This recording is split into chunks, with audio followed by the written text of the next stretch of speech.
Hello, everybody, and welcome to Little Squid League number 26. I am DRF, joined by Bio, and we are going to have a fantastic tournament today, Bio, and we're going to get things kicked off with our first matchup, which will be Octopi versus Pebble Squids. Yeah, it's definitely looking like a pretty interesting matchup for groups round one. And I will admit the map list is pretty solid. Rainmaker Museum, Clam Blitz, Eel Tail, and Splat Zone's Flounder. I think we can expect to see some pretty interesting games here. Yes, and I'm also looking at Octopi. I love what they did with the name there with the actual pie symbol. I was initially thinking, I was like, oh, like octopi, plural of octopus, whatever. That is a creative way to approach that name. So I gotta give him credit for that one. For sure, and then Pebble Squid on the other side. We'll admit it's a bit of an unconventional name, but I'm all for it. Oh yeah, no, I love the name Pebble Squid. It especially because weirdly enough, one of my childhood nicknames was like Pebbles. People would call me that, so I vibe with that name as well. So both fantastic names here to go with, and I'm excited to learn more about them. I know Pebble Squid had a short looty run that ultimately they are not going to be able to complete. So I'm excited to learn a little bit more about them as we get into Little Squid League today. And as you mentioned, we have a great map list to get things going here. Museum, Delfonsino, Rainmaker going to be the first one here, and this one's definitely a little bit different from most of the Rainmaker maps, where there's only really one route to take. Yeah, realistically, but even that one route has a decent amount of depth. You can either go straight from mid across the cross, or you can take the long route for ramp for a safer approach. You were going with a Tetra range composition that's going to be a bit lacking on paint, but it is going to be fast regroups with that respawn. Yeah, and one thing I love about Little Squid League is that we do get some more interesting comps here. No one's sticking true meta with the exception of, one splash here and maybe a splatter shot. Everybody else going with some other weapons that we don't get to see a whole lot of competitive, but let's look at this Pebble Squid push. They are very quickly up to that first Rainmaker podium, and they have cleared that checkpoint. They are continuing to just keep this pressure up early, 40 seconds in, and with 2 down though, this push might just be about over, but a fantastic job in the opening minute. Yeah, I was really liking their aggression in the first few seconds. Their push kind of fell apart, they overextended a bit, but realistically that's an early checkpoint on this map, which is pretty important. Oh yeah, having that early checkpoint is huge. And look at this, it's going to be a double from the Tetras. And they are looking to open up a path now. One of their teammates did go down, unfortunately. So they're going to have to be pushed into this corner, trying to make a play. It's going to be a little bit difficult to do so from this position. So their teammate's going to have to pick up the Rainmaker, create a bit of a distraction, hopefully getting them out. But no bailout this time from as Munchkin shuts this one down.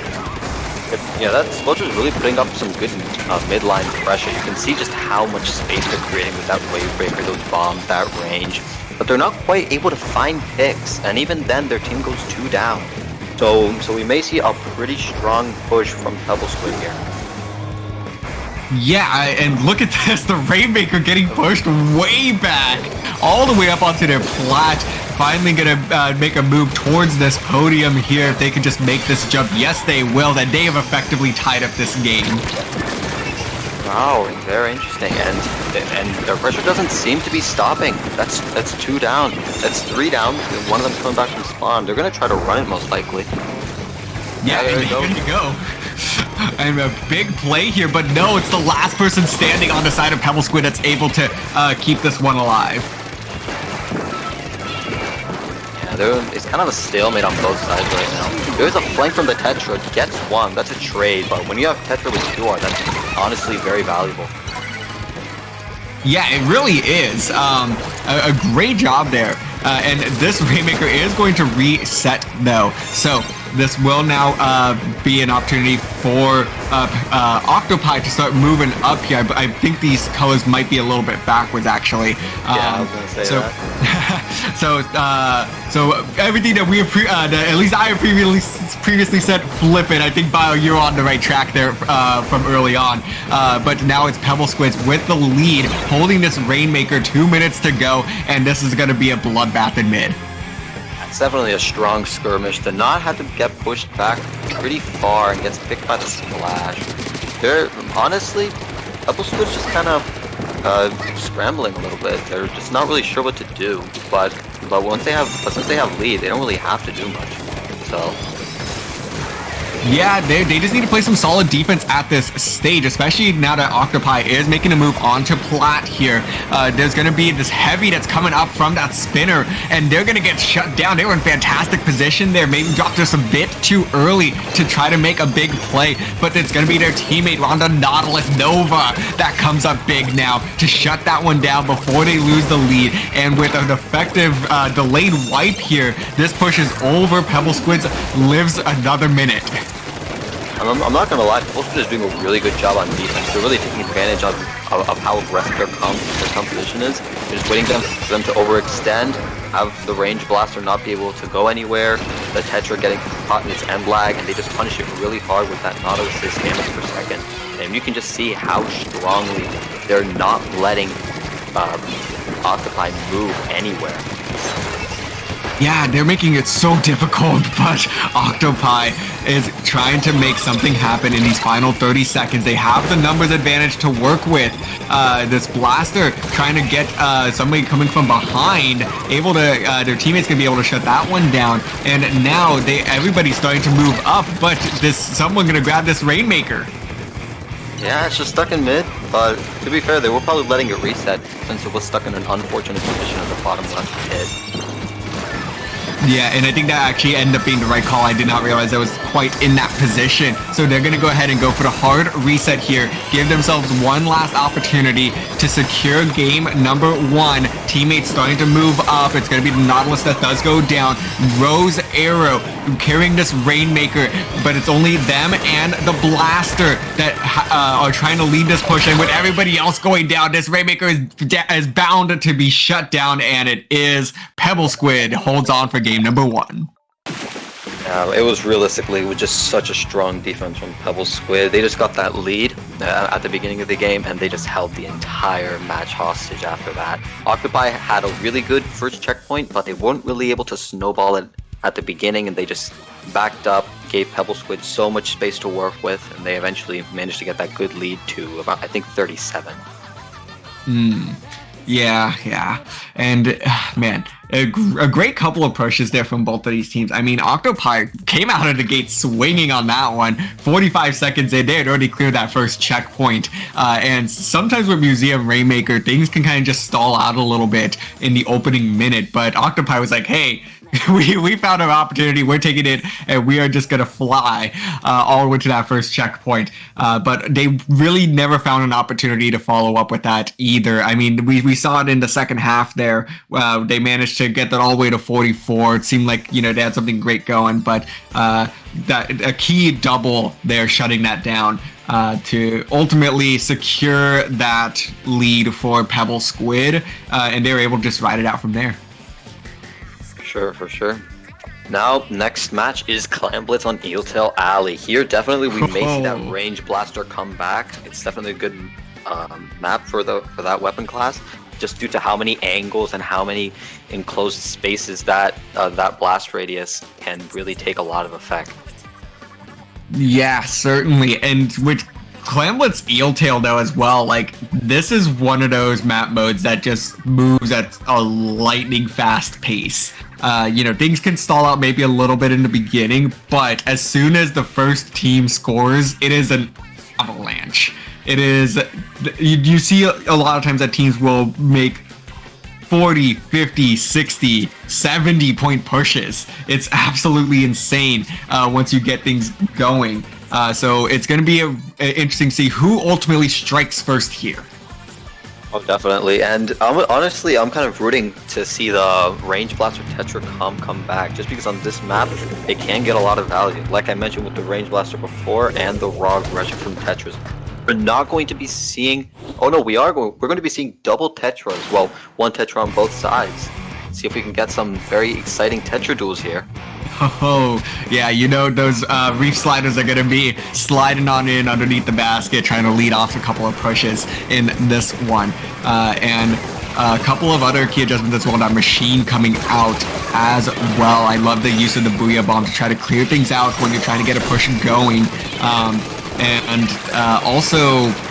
See, I think we have a junior switching over to that custom junior as well. So Wavebreaker going to be fantastic for a lot of these corners that are on this map to make sure that nobody can kind of shark for too long. And not only against the corners, it's also going to be really good when defending or aggressing against a Tetra. With a Wavebreaker, the Tetra can't dodge real well. It'll keep taking more of that 40 of those 45 damage waves, which combo perfectly with, say, with a range blaster indirect or an X blaster indirect. So they're definitely playing for combos with the C Junior. Yes, certainly. And here is that first push coming out from Octopi. They're doing a fantastic job here with this opening push, bringing all the way down to 38 remaining. And it's exactly what we were saying, Bio. Once the push gets going, it is an avalanche pushing very fast all the way down to 38 in an opening push. Is just phenomenal, but also very typical on this map. Yeah, and we can see it's just Pebble Squid not quite able to get back into mid. They get forced out really quickly by Octopi. The Tetra, though, finds two really quickly. They could turn this around.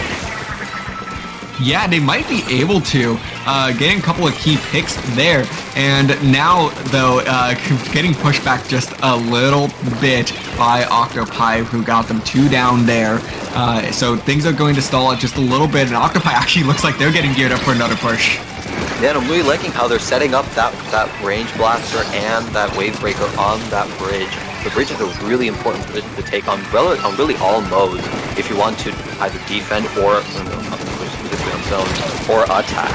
So it's really important that they take that position. And you can see the range blaster easily getting a pick on the heavy spot lane just with that really good indirect that's just so valuable on this map. Oh, and the patience too. I mean, they had that power clamp sitting on that bridge for a solid 15-20 seconds there, but they didn't make the move until they got a couple more picks and knew that they could safely dive in with everybody and all the clams that they had in their pockets, which they did. They had a pretty hefty penalty there, so they really only added a couple points to the board. But hey, those couple points really could make or break this game. Yeah, for sure. And yet again, you can see Octopi is just really getting a strong defense. They caught that Tetra overextending, quick pick, they moved into mid, they got another pick on the machine, and they're just slowly snowballing this, but they're not necessarily pushing. They're just holding mid with all that, with all those specials, all that heat, all that raw damage that they can get with with all their weapons. It's really nice how strong they're holding mid, not letting Pebble Squid move anywhere. Yeah, they are not letting them go anywhere right now, as they just have them completely locked down. That's going to be 3 down. They have a power clamp ready, able to get the pick and back up with it. A great move there to just wait for the rest of the team to follow up here and keep that power clamp alive. But no, it's a triple with the bomb by Todd War. What a play there to shut down the push. That Junior single-handedly saved that entire push. They could have easily pushed with that numbers advantage and gotten more points in, and gets another pick on the X Flusher, duels the Junior, gets another pick. This V Junior is just absolutely popping off, getting pick after pick, and slowly moving their team into position to score some clams and get their team on the board again. Oh, Town was finally gonna get shut down. No, I think this push is basically a one and done. Oh, there's a slight follow-up there. So 2 more clams in the basket. So that's not gonna be any sort of groundbreaking push here, unfortunately. But, oh man, what a play. The quad there by the Junior to get things going for their team. Unfortunately, just probably didn't get as many points down as they were hoping for. But now, you know, every point kind of counts. This is closing the gap just a little bit. And if you can get another push going in these next 15 seconds, but you might have a chance. But first, you got to stop this one from Octopi. Yeah, I'm in there. They just score 8 seconds on the clock. I'm not really sure if they're going to be able to recover from this. I'm not even sure if they can get overtime. And just like that, they can't. They weren't able to stop Octopi from scoring, and just like that, it is 1-1 tie right now. We're gonna have to wait for the third game tiebreaker. This will be definitely a very intense set indeed. Oh man, yeah. I mean, you know, it's always great in these play all three situations when we are able to get a 1-1 split and then going into game 3, because now there's really that added pressure to, you know, make sure you're able to secure the set, and that's exactly what we're going to be getting here. I mean, it's only round 1, so if you end up dropping this one, it isn't make or break for your entire tournament. You know, there's still plenty of tournament to go, but I always love these game 3 situations where, you know, you really start to feel that pressure, especially when it's early on. For sure, and now we're going to Splat Zone's Flounder Heights. The Tetra may be a bit strange to play here. I personally play Tetris, and I find the map with all those angles and all those drops a bit cumbersome to use with those 4 dodge rolls. However, it can work, especially when paired with a lot of area of effect weapons such as Machine, X-Splosher, Range Blaster. They're known to be strong on this map, especially Range Blaster from Splatoon 1. So, you know, we may see similar comps that we've seen as in the last 2 games. Yeah, you know, it's... I would... Yeah, those blasters would definitely be pretty effective. I'm not sure if the Splatlings are gonna, you know, be great here. It's just... I don't know if those they have quite the range to make some, you know, big plays, and like there's just so many like weird like ledges that I'm not sure Splatlings quite excel on. So, which I know have been a focal point for both of these teams. So I'm gonna be interested to see what sort of adjustments they make, but definitely anticipating, you know, probably those juniors will stick around, the blasters will stick around. No, definitely. And speaking of Junior, I'm really excited to see Custom Junior. I'm really expecting at least one of those teams, either Pebble Squid or Octopi, to run a Custom Junior. V-Junior on this map is kind of outshined by its custom variant. That Wave Breaker and Torpedo is really strong for not only catching sharks and trying to catch people on walls, but also it's really strong for locking the enemy team out with just how much pressure Wavebreaker puts out as a 5th teammate. And we see a Stamper come out. It'll be very interesting to see with a Hydra and an Explo on the other team. Interesting. Wow. Yeah, I was not expecting the Stamper, but I guess Tonwar was feeling so good slaying with the Junior that they decided that they were going to commit to the bit here now and go with a much more aggressive weapon. So very early, though, these teams are quick to the zones, capping their own respective zones, and now just reaching over that grate, trying to get control of the opposition's zone, and Octopi will be first to strike here, but Pebble Squid's not going to let him have it for long, as this Machine doing a fantastic job trying to keep up this pressure, but no, they're going to get shut down by Sprig, and that's going to result in Octopi getting full control here, and now this is going to be a very notable push from them as they start to push up. Yes, I'd like to mention just how, even though they went Stamper for that strong midline pressure, all Octopi had to do was just push in with the Tri-Strike from the 10 attack splatter shot, and if the Stamper can't land those close range directs, they're screwed. Tetra can really easily bully it in close range. Just like that, they get the Hydra, they get the jump. This T-Tech is really playing very well. Oh, it is playing fantastic right now, and there's another pick. Oh, yeah, that's 3 picks. and they're looking for more with this special. Not going to find it as the Booyah Bomb is going to push them back. Not going to effectively use that Tri-Strike. But they still have control of the zone, and that's the main thing right now. Octopi in full control. But they also see this flank coming out from Tom Ward, and they're going to be able to push them back, relinquishing part of this zone for just a little bit. Able to get a couple of nice picks though as well, and they're looking to hold on to this zone, but it's just going to be a little bit tough, and there it is. Now they're really in a strong position to maybe knock this out 100-0. They got to keep it on the Stamper, not without trading the Expo though. That's 3 down. It's only the machine. All they need to do is Tri-Strike their zone, pick up the machine, and that's it. It's going to be really difficult. That's a wipeout. And that's game. They don't have time to push in. Wow, Octopi, welcome to Little Squid League. Man, what a push from them. Yeah, after 2 very close games, Octopi take the set with a dominant 100-0 hold on Splat Zone's Flounder Heights. Wow. What an absolutely crazy set there between these two teams. I mean, you know, we saw in game 1 how great Octopi was playing in that opening half, but then Pebble Squid managed to respond, and it seemed like they were going to be the ones to set the pace this entire set. But no, we really kind of transitioned back to, you know, that opening minute in game 1, in both game 2 and game 3, where Octopi was in the driver's seat, dictating the flow of the match and really getting everything that they wanted. So excellent job to recover from that first game. Oh, definitely. And I'd just like to point out that Tentatek player on Octopi was really putting in some work. All those splats, all those Tri-Strikes, allowing their Tetra to move in. Those were some really good plays from them. Yeah, certainly. Well, that is going to do it for this first set, though. Octopi will take the set 2-1 to give themselves a nice early boost in the standings. But there is a lot more Little Squid League up ahead. Round 2 is coming up. You do not want to miss it. Stay tuned.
All right, go for it, Bio.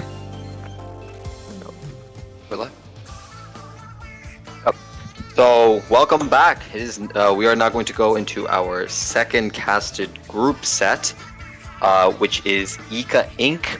versus Refresh, and we can now see our three maps: Tower Control on Sturgeon Shipyard, Rainmaker on Hagglefish Market, and Clamplets on Inkblot Art Academy. Similarly to last match where we casted Octopi versus Pebble Squids, these are some interesting maps, and we can expect to see some pretty interesting games here. Yeah, certainly. TC Sturgeon is just an absolute classic dating back to Splatoon 2, where, and things haven't changed too much there. So if these teams do have that history of playing from the previous game, a lot of similar strategies will tend to apply here. But I am not too familiar with Refresh. Ika Inc., I think I've seen the name around a couple times. So, but I'm always excited to kind of, get to be a little more familiar with the types of comps and stuff that they run, which, just because, I'm not quite there with them yet. Oh, for sure. But at least we'll be surprised one way or another. With a Carbon Deco and Squelchers comp coming out, and a Stamper. Wow, going off strong in the first game. Yes, I love the Carbon Deco pick. Carbon Deco is just one of those weapons that I think is slightly underrated here in Splatoon 3. I mean, you just need to make sure it's in the right hands. Obviously, it's not a weapon that everybody can pick up. But it's one of those that I think can do really well with a lot of these little ledges that exist around the map, especially with the tower being short as well. So it's definitely going to be a pretty interesting one to see. I really like how Ika Inc. was able to just instantly take Refresh's core. They're not letting them breathe, and you can see that's already a push to 30. They're putting themselves in prime knockout position. As Heavy putting out some strong pressure on the tower. They have to back up a little bit as they're getting pushed back by Refresh, but we're definitely seeing this Heavy already on their snipe.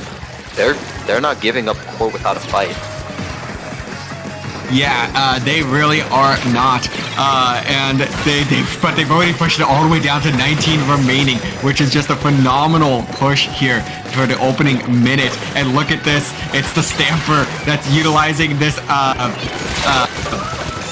What's the word? Zipcaster.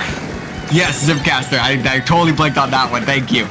Zipcaster to cause a little bit of havoc there, but they're not going to get any key picks, and this push is going to stall. That was a clean cancel on the grab by the Carbon. And they're going to push him with Zuka, not going to get too much value. I don't believe they see the Shark on the right side, but Carbon's already pushing. That's a clean pick on the splash. They're definitely going to see if they can get something out of this.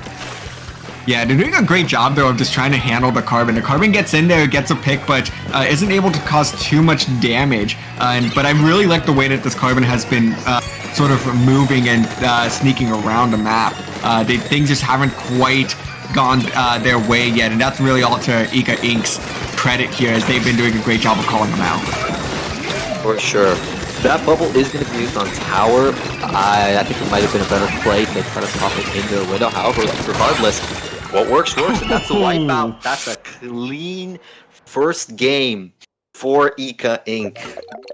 Wow.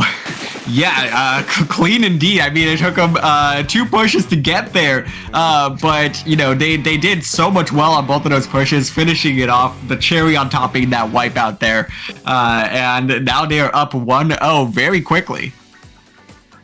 Definitely. Now we're moving on to Rainmaker on Hagglefish Market. Definitely, we may see the use of that jump after the first checkpoint in mid, not on far left, as that can net you a good 20 points, I believe. A quick one just with a simple jump.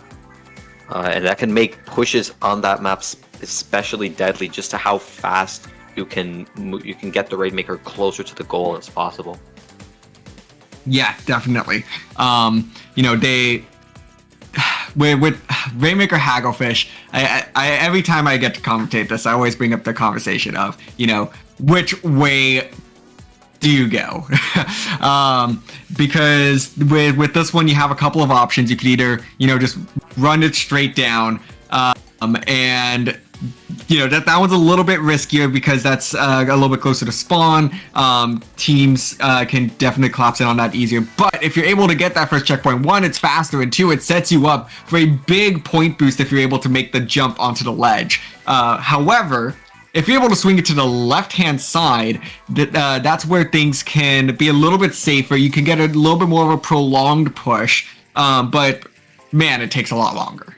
Oh, definitely. But they do have a lot more cover to play off of on that left side. All those walls, all those blocks, and especially if they're going to be running more close-range weapons, they may prefer to play off of left side if they can't get an early wipeout or 3 down, to just rush it straight down.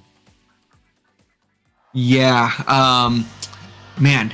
So it's gonna be pretty interesting to see what they ultimately end up bringing out here. I don't think Ika Inc is gonna change much. That worked so well for them in that first game. Refresh, I just don't think the Carbon Deco is gonna stick around. This is not the map for it. Definitely need to kind of change up the Slayer weapons here. Possibly, commit to a couple of different, backline options as well. For sure. Now, I will admit, Ika Inc.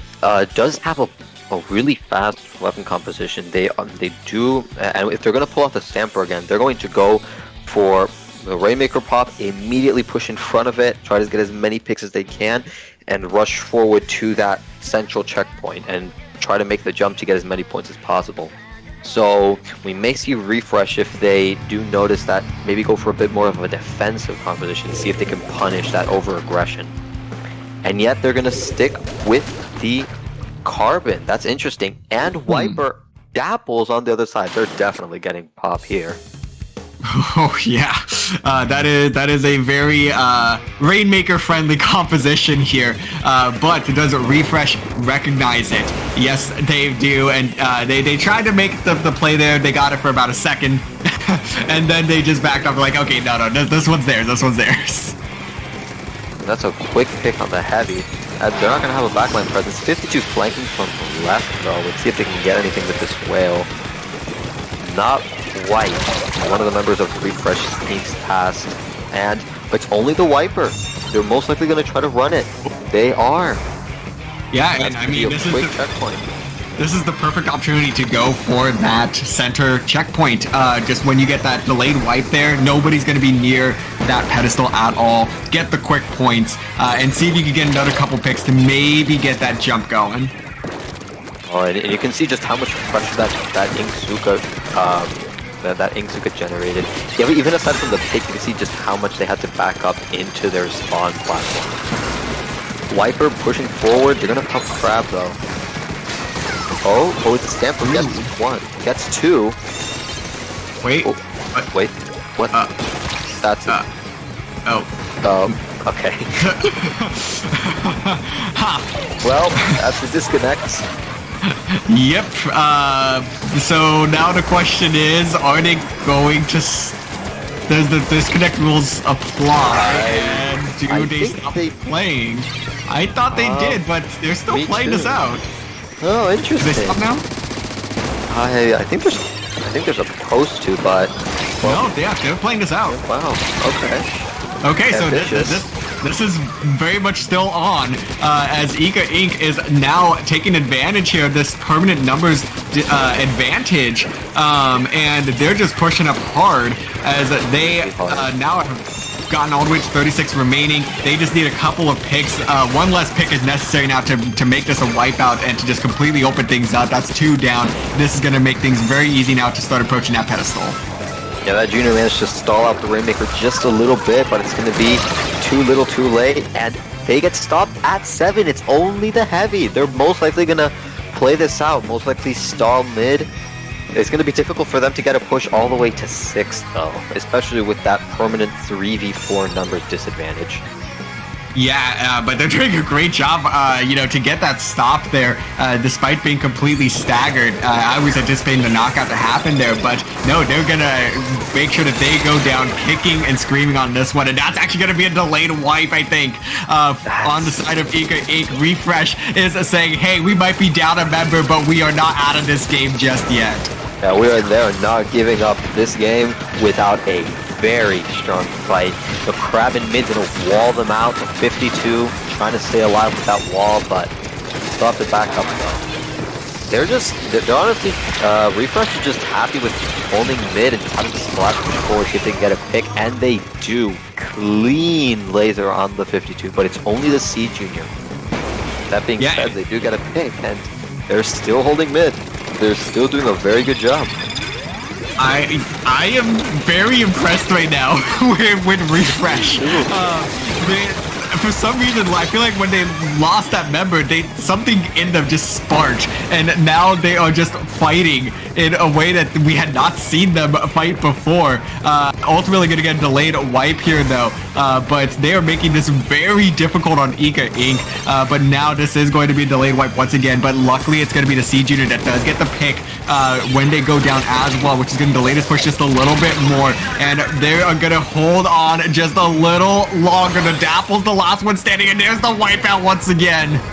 They are, wow, Refresh is committed to dragging this game out. They are saying, no, we may have one player down, but we are not letting you knock out that easily.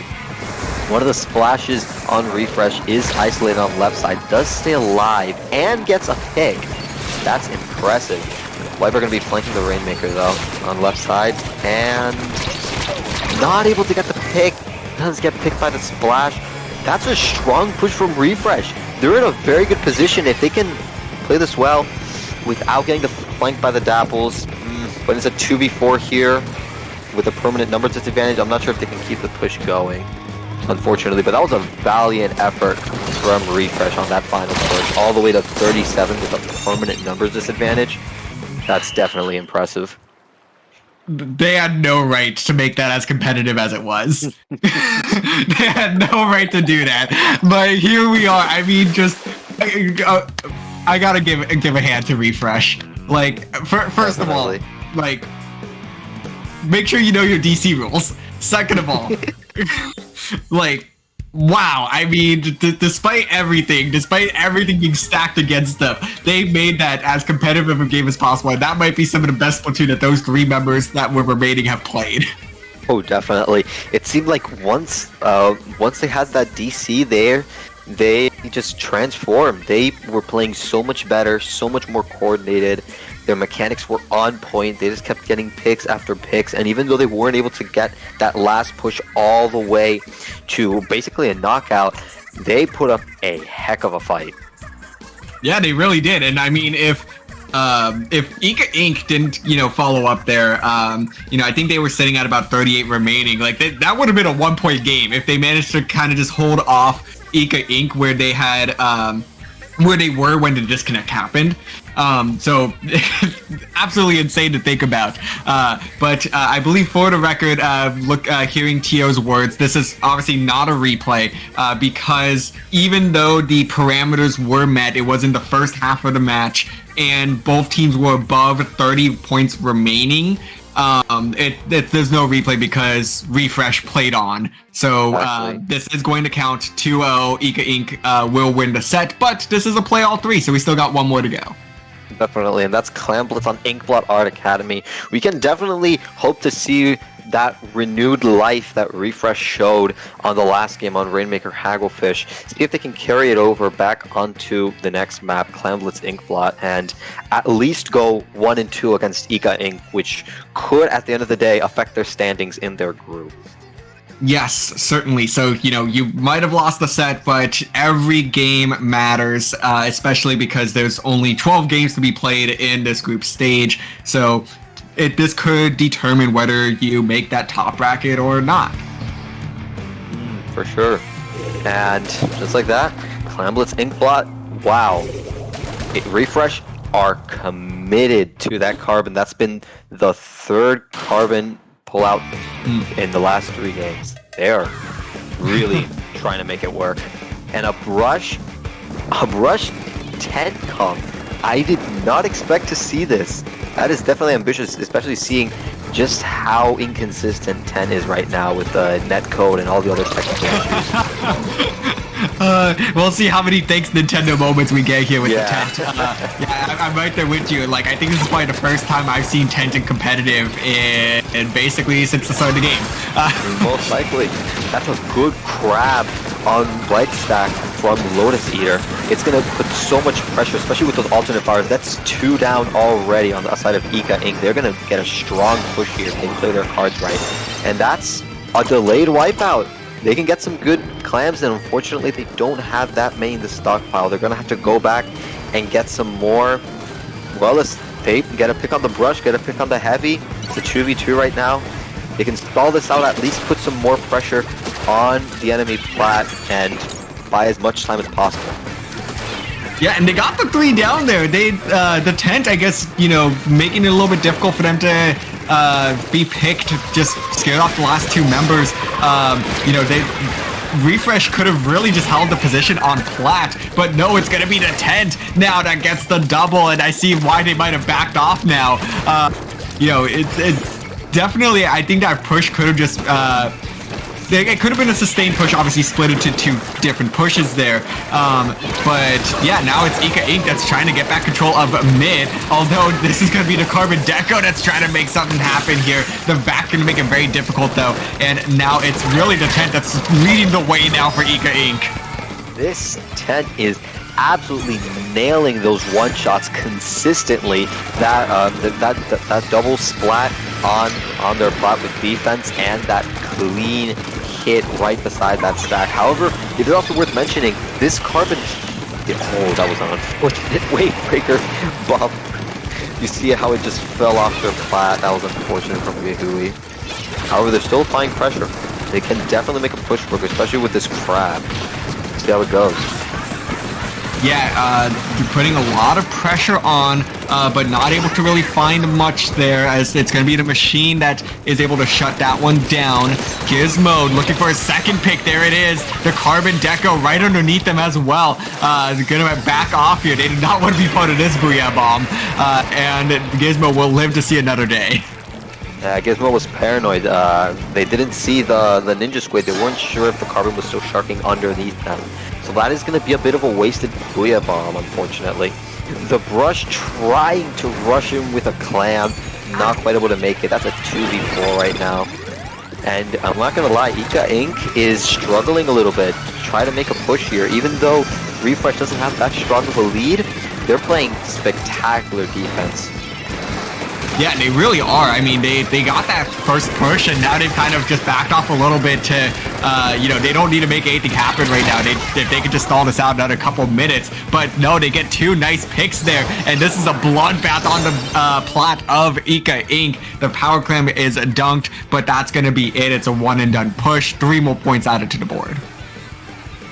It's not a big lead extension, but if Refresh can keep playing the way that they're playing, that strong defense holding mid, not letting them move, they can definitely just win this game with such a small lead.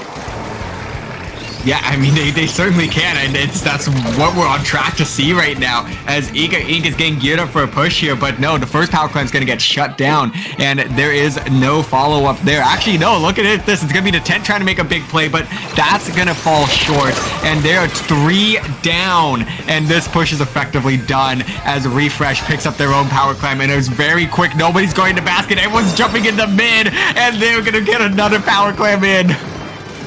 Yeah, it's just what I'm noticing is Refresh is the main difference between Refresh and Ika Inc.'s pushes is that Refresh are relying a lot more on specials to push in, while Ika Inc. are trying to quote-unquote brute force it with the Brush's mobility and the Tent shield, which, although it can work, is not as consistent as just pushing in with specials, which is what Ika Inc. has been doing, which is what Refresh has been doing, sorry.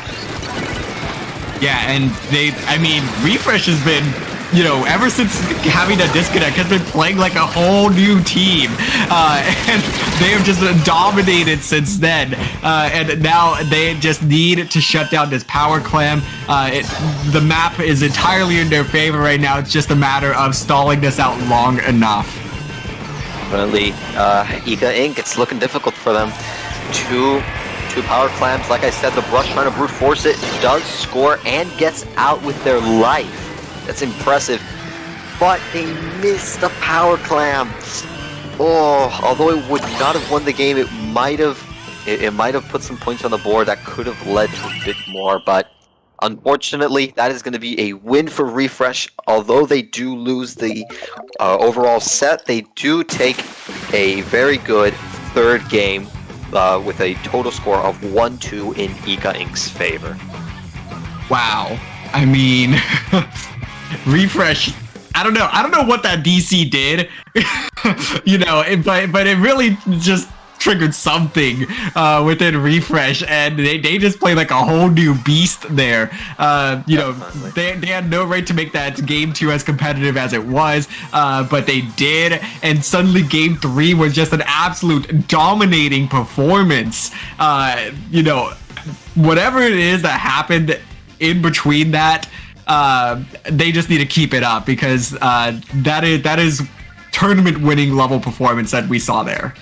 Oh, for sure.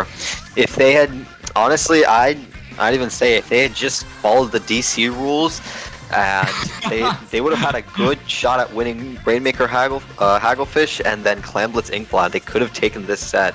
Unfortunately, let this be a lesson. Know your DC rules in the future. Yeah. Yep, that's really what it comes down to a lot of times is, make sure you're familiar enough with that rule set. But for now, Refresh, this is a learning moment, and they've found a brand new momentum, though, that I'm sure they will take into this last group stage round. But with that said, Ika Inc. wins this one 2-1. There's one more round for us here in the group stage. You do not want to miss it. Stay tuned.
Welcome back, everybody, to Little Squid League number 26. I am DRF once again, joined on the mic with Bio, and we are in our final round of the group stage. And we have the Inkvaders, who will be taking on Arrows of Water for our final round here. And these are two teams who have really started to sort of make a name for themselves in the LSL scene.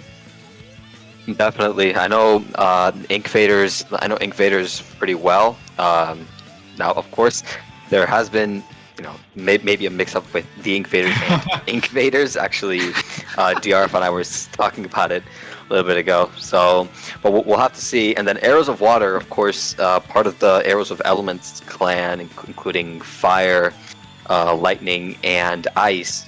And I know Arrows of Fire won from the Ink Cup yesterday, so we may see Arrows of Water do something similar here if they can get some dominant sets on the Inkvaders. And first map is Splat Zone's Mako Mark. Definitely a bit of a slosher heavy map, and we're seeing that immediately. Yep. With 2 X-Sploshers and a machine. Interesting. When is the last time you've seen 2 X-Sploshers pop out on one game?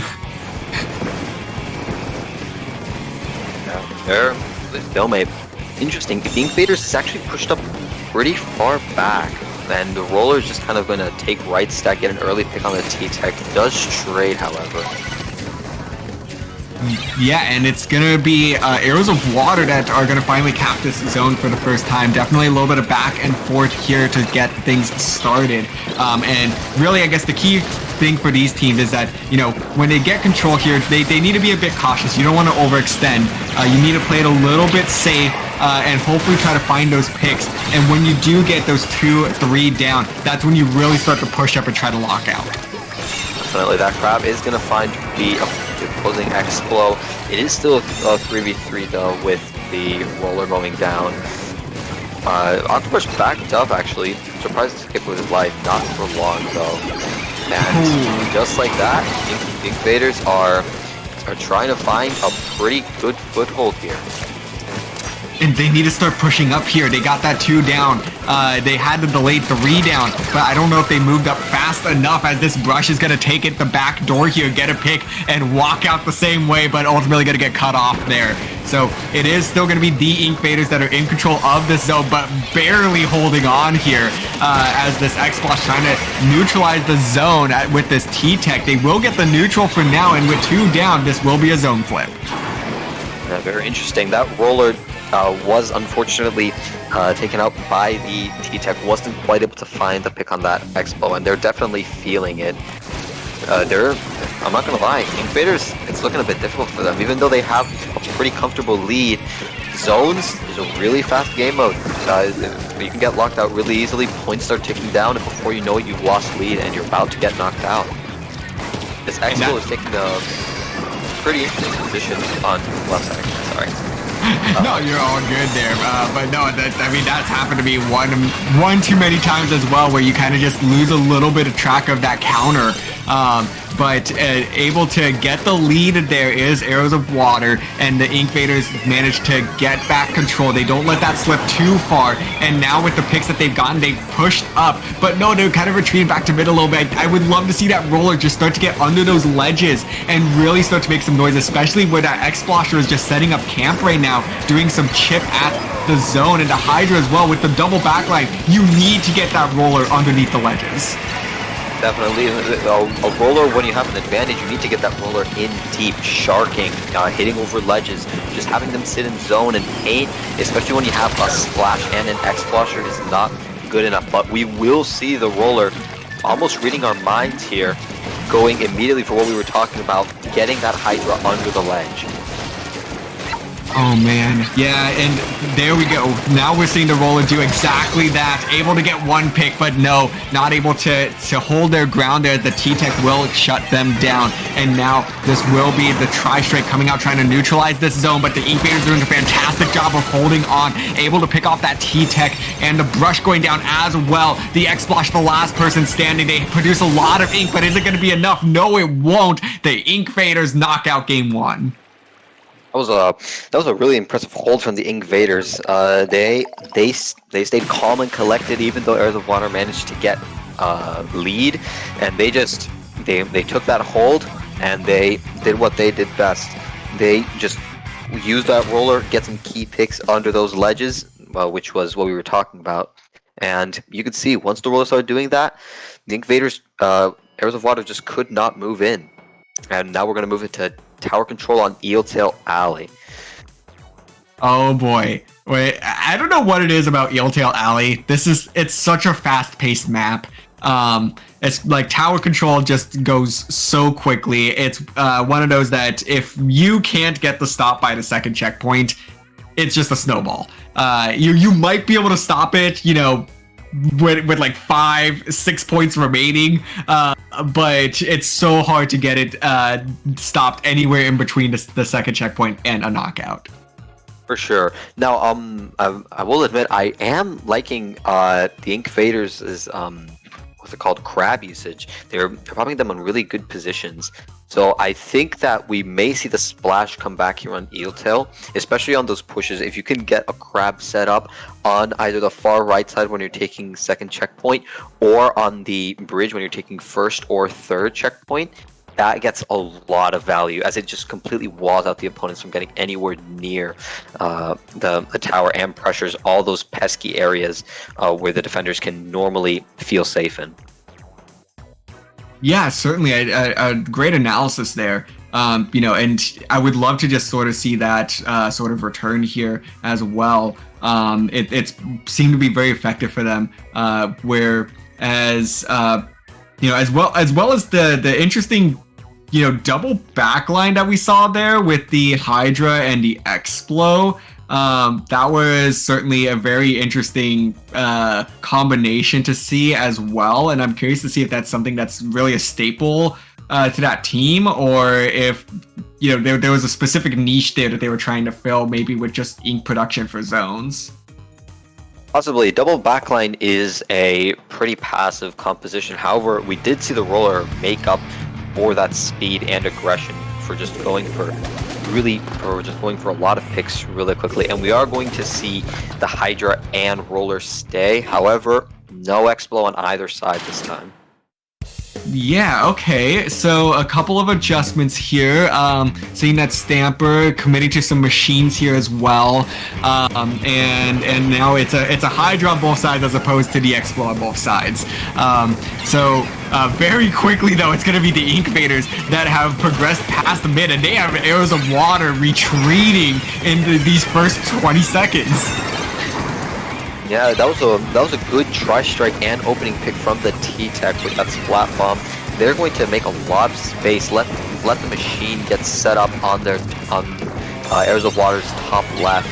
And you can already see just how Heirs of Water are having a difficult stopping this push. The T-Tech is just running rampant. Nothing's really contesting them. That's another Tri-Strike. In combination with the Booyah Bomb is going to find a pick. And you can just see that's the danger of this map. They snowball this so effectively. Yeah, and there's that key second checkpoint that falls. This is where things become pretty difficult to, you know, just maintain your composure if you're on the defensive end here. But Heirs of Water doing perfectly well to stop that at 30 remaining. So before anything could be taken off of that third and final checkpoint, they get the crucial stop and are ready to convert this into a push of their own. Definitely, and we can see the Hydra standoff. Luckily, the Heirs of Water Hydra is able to take tower. That's a pick on both sides. The Hydra may have been a bit of a more valuable pick, just seeing how they won't have that distance pressure. But regardless, we're seeing Heirs of Water make a pretty good comeback here. Bubble on tower does get shredded, however, and it's only the splash near tower. That's a delayed wipeout. And really, Arrows of Water are doing a very good job. Yeah, they did a great job to respond here. And I mean, it's a very closely contested game at this point. You know, both teams got decent pushes, but on the defensive end as well, both teams got crucial stops. They did not let that snowball, and it's so easy to let things fall apart on Eeltail Alley. But they really pushed against it, and they're keeping both of their teams in this game. Sure. And yeah, shooting straight. Now it's a 3v3 on both sides. Machine does go down on the side of Arrows of Water. Very aggressive bubble, and the roller is going to find 2 before going down. That's a strong push for Invaders. You can already see them popping crab on tower, making so much space. Oh, Sam was so low on right side, not able to get the pick though. Yeah, and Invaders now are getting this crucial last checkpoint, and this is where things fall apart, and they're gonna get the knockout and secure game number 2. Those were 2 very dominant performances from the Invaders, and although Arrows of Water may have lost the set, remember it is still a playoff 3. Arrows of Water can get one game win on their record, which can affect their standings in groups. Yes, certainly. So, you know, it's always crucial to get that every game win possible. So, congrats, first of all, to the Invaders for securing this set, but it's not done quite yet. There is a game 3, which will be Rainmaker on Flounder Heights. Bio, I don't know about you. I've not had too much opportunity to play this specific map mode, but everybody seems to love Flounder Heights. No, Flounder Heights is a returning favorite from Splatoon 1, and it's pretty obvious why. It's really the only map in the game that's not just a Z. It's not just a Z. And that's actually what makes Rainmaker on Flounder Heights so interesting. It has 2 very viable routes. The route on right side, even though it is a bit more enclosed and harder to get to, does set you up for a good push. It gives you that high ground, and it gives you a vantage point over the route to the goal. So we may see one of the teams go there if they want more slow and steady push. However, it is worth mentioning that the bottom left checkpoint is a lot faster to get to, just due to the drop, and you can dunk it into the checkpoint directly by jumping off of the building, which can lead to a quick checkpoint. Unfortunately, it is not as good for having a sustained push as the right checkpoint is, but it can be useful if you want to get that checkpoint over with early. Yeah, I had noticed that in the little bit that I've dabbled with this map mode. You know, the left checkpoint just seems so easy. But that's a great point. You know, it can be very difficult to get a sustained push because you're playing from so far above the Rainmaker after you get that first checkpoint. You know, you have the height advantage, but like it's almost too much of a height advantage to where can you really do much effectively other than your backline maybe? You really need to get the Slayers down and into that street to get anything going. So the right-hand side might be a little bit safer if you plan to stretch out the push. Exactly. Now, the main thing that I'm very interested in is if we're going to see that roller again, it can get some key flanks on the Rainmaker to really stop those pushes, and we are going to see it back alongside Double Machine and Splash. This is turning meta really quickly. The meta has arrived to Little Squid League. Well, at least for the Invaders. Arrows of Water continuing to play with some more, you know, interesting comps here with that Splattershot Wiper T-Tech. So a great collection of weapons here that we don't see played together a whole lot. Now, what I'm interested in seeing is how neither team has a backline. They're both playing really aggressive compositions, so we may see a very back and forth game. Yeah, I mean, sorry, my apology, but it's interesting with the lack of backline because, you know, we were just talking about how, you know, the backline can do a great job, especially overlooking that first checkpoint. So they're committed to the bit. Definitely, and you can see, like I said, they're going for that right checkpoint. They want that sustained push. They want to get this game over with as quickly as possible. Invaders are looking to 3-0 this set. Yeah, they are trying to lock this one out here to get the clean sweep, but they do get the first checkpoint, but I'm not sure there's quite the follow-up here. That's actually going to be 3 down the side of Arrows of Water. This push isn't over yet. Yeah, it was only the Wiper. The Wiper did manage to pick the Rainmaker, so it is going to stall the push a bit. Wiper does go down to the 3-up, however, stuck on that wall. That's unfortunate. All the members of Arrows of Water are stuck on that ramp, that low ground. But there's a flank on the Rainmaker, doesn't quite get it. Unfortunate. That being said, it is 2 down on the side of Invaders, so Arrows of Water can make something work here, and they do with that Wiper getting a crucial pick on the Rainmaker, and they're most likely going to go push back into mid and let the Rainmaker reset. I do want to give some credit there to Identity, who really made that play.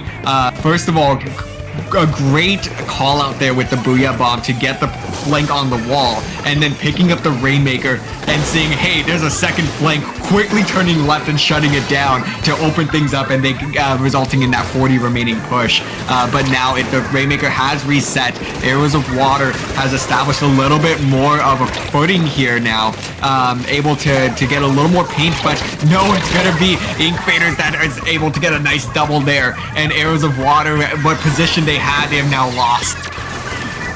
Yeah, Arrows of Water, they're having a difficult time just trying to secure mid. Inkfaders keep sneaking past on the right and left flanks, not quite letting Arrows of Water get a good hold in mid, and just charge specials do much with them, and eventually make it to one of those checkpoints. They're just not letting them breathe. Yeah, and even though they managed to get that to 63 remaining, that was almost a little bit of a desperation push that led them there. So they do get very close to that checkpoint, despite the numbers disadvantage. But now they once again are seeing a numbers advantage that they can take advantage of here. But this crab tank is going to make it so difficult for them to do so, as the Trizuka is trying to counter it. But I mean, it's a crab. What are you going to do against it? Unfortunately, the Crab did try to, it is worth mentioning, the Crab tried to shred the Rainmaker with its alternate fire, which is not the most ideal. You ideally want to use its standard fire, has one of the highest DPS, damage per second, in the game. So they could have gotten popped, they could have popped the Rainmaker's shield with just a bit better using that Crab. However, it doesn't really look like it's going to matter on the side of Invaders. They're running the Rainmaker. They are already in a strong push. Tritross is trying to pick the Rainmaker from behind, but he's running it. Would you look at that? All the way to 17. Very impressive play from the Invaders. They should not have lived as long as they did. At all, especially with that Trizuka.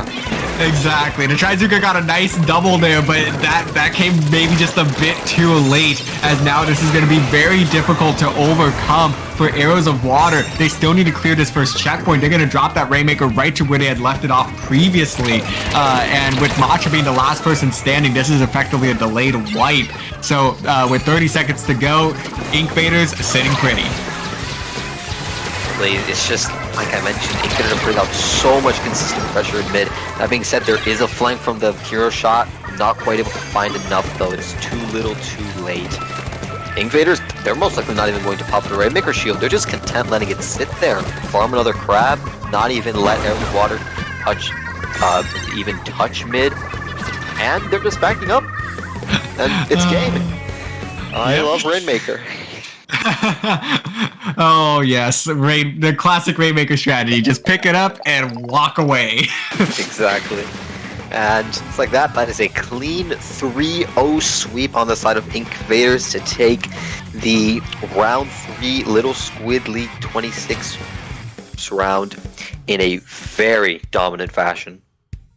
Yeah, I mean, very convincing indeed here. So the Inkfaders are probably looking good towards the rest of this tournament here. I believe, let me double check here. They should be, I think, oh, that was actually their first win of the tournament. So Inkfaders move up to 1 and 2 now. Arrows of Water are going to finish at 0 and 3. So I think that's actually that group had a bit of a shakeup there because I believe Inkvaders was the number 2 team, Arrows of Water was the number 3 team in that group.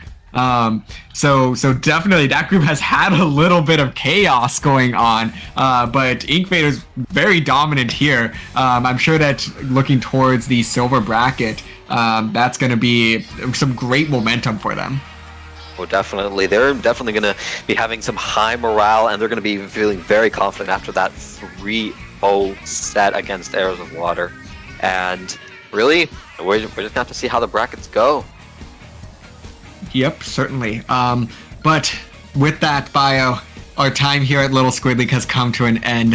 Inkvaders are going to take the set 3-0. And, Bio, I got to give you a lot of credit. First time on the mic, you did absolutely fantastic. So a round of applause in chat for Bio, everybody. Thank you, DRF. You did great, but I'm not going to lie, I didn't expect anything less from a very experienced caster. Thank you. But let's go ahead and sign off now. Bio, where can the people of our chat find you? Well, you can find me on Twitter at Bio29. I can't promise I'll post too much, but if you want, you can find me there at BionicUp29. And well, that's it. As for myself, you can go ahead and find me on Twitter at DRF_Splatoon and on Twitch TritonDRF, and also be sure to check out the CCA, the collegiate hub of this of the Splatoon community, where I operate operations over there. But with that said, that is going to conclude the group stage. You have Avril and Surskit coming on to start Top Cut out for you all. Stay tuned. Little Squid League coming up.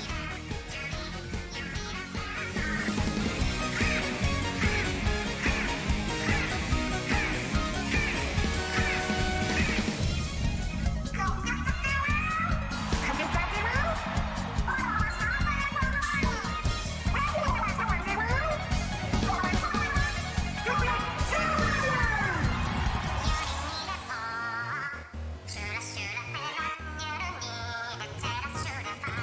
shoulda,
Okay, welcome back everyone to Little Squid League 26 Top Cut. This first set's gonna be best of 3. And it's gonna be the top 2 from each of those groups are gonna be in this Top Cut section, so should be some heated games coming up. Yeah, really looking forward to seeing some good play from both teams here, both from Undertime and Project Marigold. Really interesting map list we got here. Zones on Makamar is kind of a map that everyone really knows pretty well, so it's kind of a question of who knows how to just play it better, really. Yeah, we've had plenty of time to learn this map between both games, and there hasn't been a whole lot of change between 2 and 3, so we'll just see where we're going with it. I'm really interested to see this Hydra pick coming out from Undertime. You don't see it too much because of the Charger and all these specials that kind of displace it, but this Booyah Bomb could be pretty big. Yeah, and then combine it with the chip from the 2 splashes could cause a lot of problem with Project Marigold being able to set up. Exactly. As long as they get this E-Leader moved out of the way for the Hydra, I think it could really wreck house. Looks like Project Marigold seems to be taking a strong start. 2 already going down from Undertime, and that's the 3rd one. So that's almost a complete wipe. Yeah. A really strong opening coming out from Marigold. It's kind of, they really have all of it to even just get more specials or even get free picks. Yeah, and they're really going to have to move this E-Leader. It's already setting up on the right, just making it much harder for Undertime to get back in. But as... Oh, 2 go down, actually, as I say that. Definitely a bit of a scrappy retake here. Undertime definitely does not want to be taking trades here because they have to be the ones to get back into mid, and it's not super clean quite yet. Yeah, so far they've just been going down individually, and the Charger gets a snipe on the Hydra. That's really going to slow things down. I don't think they can get it in at this point. They have 10 points left. Wow. Yeah, and that's a really clean game from Project Marigold there. Yeah. Keep in mind, maybe Undertime needs to, get their heads back into the game after that break after groups, or maybe just rethink how they want to play against this E-Leader. Yeah. So next up we're going into Hagglefish Tower Control, which a newer map, but I know a lot of players have been liking this better than most other maps we've gotten in this game so far. Yeah. I do think this will be a little bit more friendly for the Hydra because it can kind of use the tower to kind of change position without having to actually drop a charge, things like that.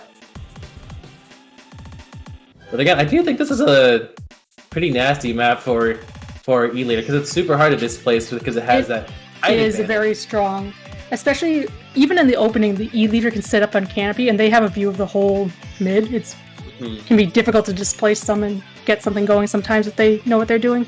Yeah. I wonder if Undertime will still stick with that Hydra pick. Even if it does have the bad matchup against the E-Leader, if that is what they know best, then they really should just stick with that, I'd say. Oh, yeah.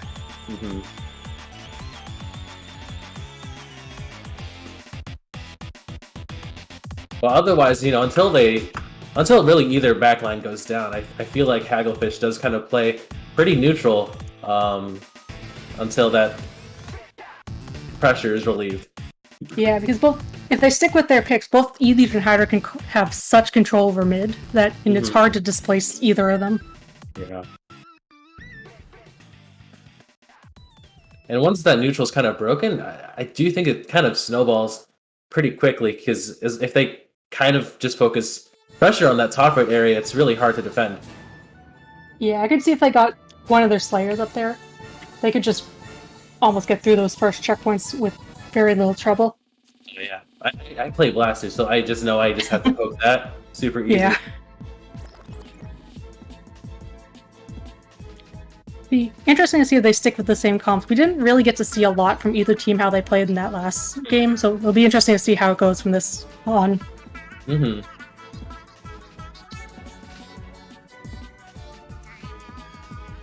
I would take a little bit more time to after that game one. I think Undertime needs to take, just think how they want to approach this next game for sure.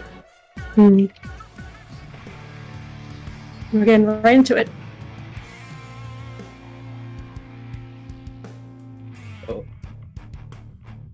Oh no. We're fine. Okay. E-Leader coming out again. Oh, double actually- leader. Double Yeah, leader. actually, Undertime got swapped off their Hydra for the E-Leader. Oh, jeez. Yeah, why counterplay the E-Leader when you can just match it, right? And they actually removed one of their splashes, man, going for a double shot comp, one T-Tech run vanilla. I like that change to the machine, too. It's super Yeah. useful for poking in that top right area. So then right now we're kind of seeing... Oh, that was... Ooh, yeah. Oh, it's That, yeah, this E-Leader is playing very aggressive, and it really paid off here.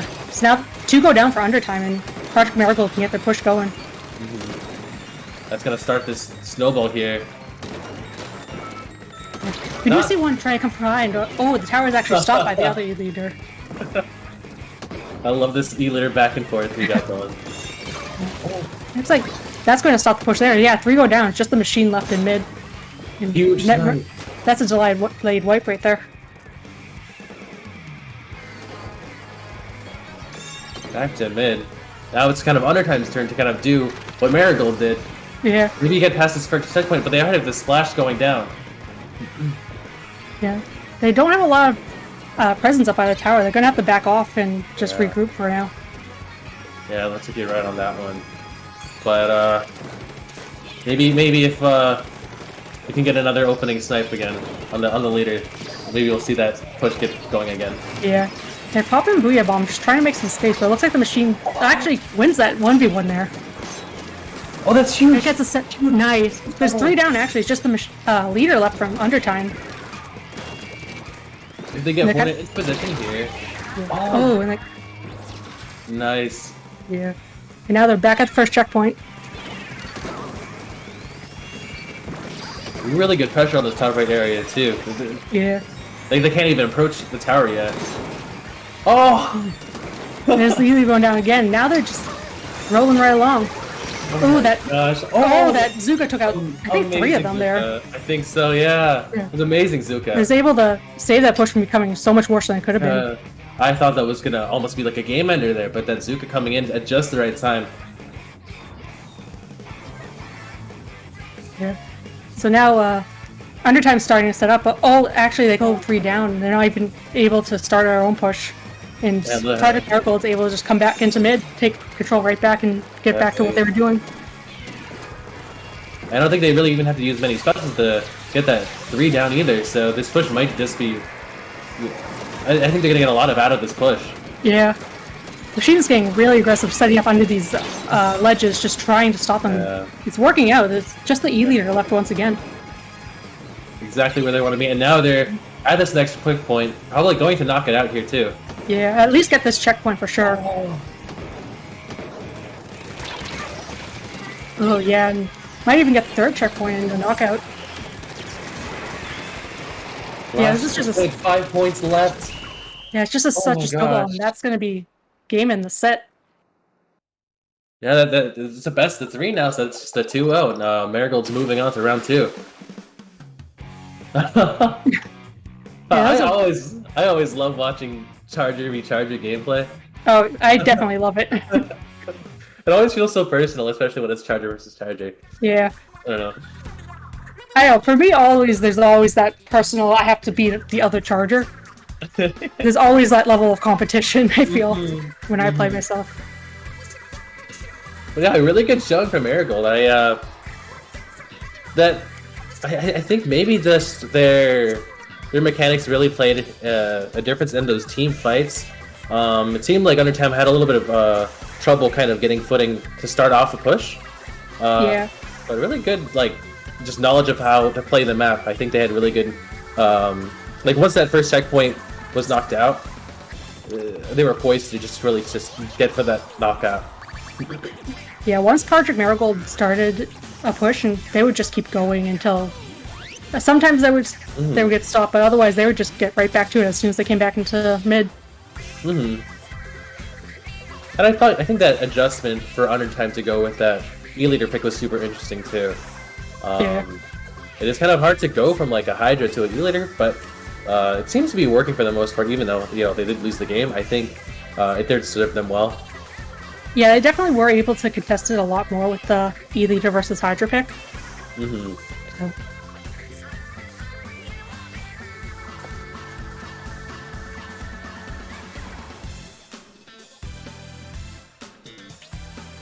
Yeah, I think we'll take a break until round 2, which is going to be a best of 5 coming up.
Welcome back to Little Squid League 26. Next up, we're going to go into round 2 with Benthic Brigade versus Cool Pro Fortnite Gamers. Yeah, so this one's going to be a best of 5, so first to 3. First game's going to be on Clamblitz Scorch Gorge. Hmm. I'm not really sure how this one's going to play out. I don't know, I usually see like pretty scary chargers here, or I don't know. It's a really interesting map because you have that big tower in mid that just blocks off your sightlines of half the mid.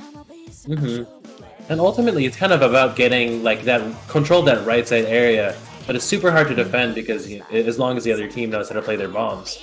Yeah. So, be interesting to see how they roll out with this map. And you do have that like quirky little like left side flank option, so we see how that plays out. Ooh, Nautilus! You don't see too many of those lately. Similar with the Octobrush. There's a couple of Octobrush players around, but you don't often see them. Yeah, but I think in a comp where it's just kind of these really like all these weapons are fighters. I think that Zigcaster could make a difference on like making those skirmishy openings. Yeah. You see them, they're really... You can see Benthic Brigades moving together to stop these players. They actually forced someone from Cool Pro Fortnite Gamers to jump out there. Both teams are playing super fast, too. Oh, gosh. Ooh. Really good bomb play, too. Oh my god. It's unfortunate. It's a very scrappy start. No one's really gotten a strong advantage yet. They just keep trading kill for kill. Nothing's super stable yet. You see Benthic Brigade's starting to try to make their push. They got the crab up, they got the bubble ready. They do take out the splash, so maybe they can get something going. Oh, but behind them something's gone down as well. Huge bubble there. I'm not sure, this isn't really going to be the push that they wanted, but they do have mid at least. Yeah, looks like they're going to go for it. A little bit of a dirty push, but they did get a few points off of that, but that's not really what you want yet. Yeah, and they're gonna have to retreat, try again. But again, you see Benthic Brigade really playing close to each other, like keeping these paint on each other's feet. Yeah. You can see them rotating. They're all trying to take these fights as 2v1s, 3v1s, never in like a 1v1. Army's really moving around this map, super calculated, but the brush kind of just pops up and steals that kill. This brush is playing really sneaky. They're just trying to get those weird off angles where no one expects it. Brush playing this tower is super dangerous too, because it kind of rained down this ink for free, nearly. And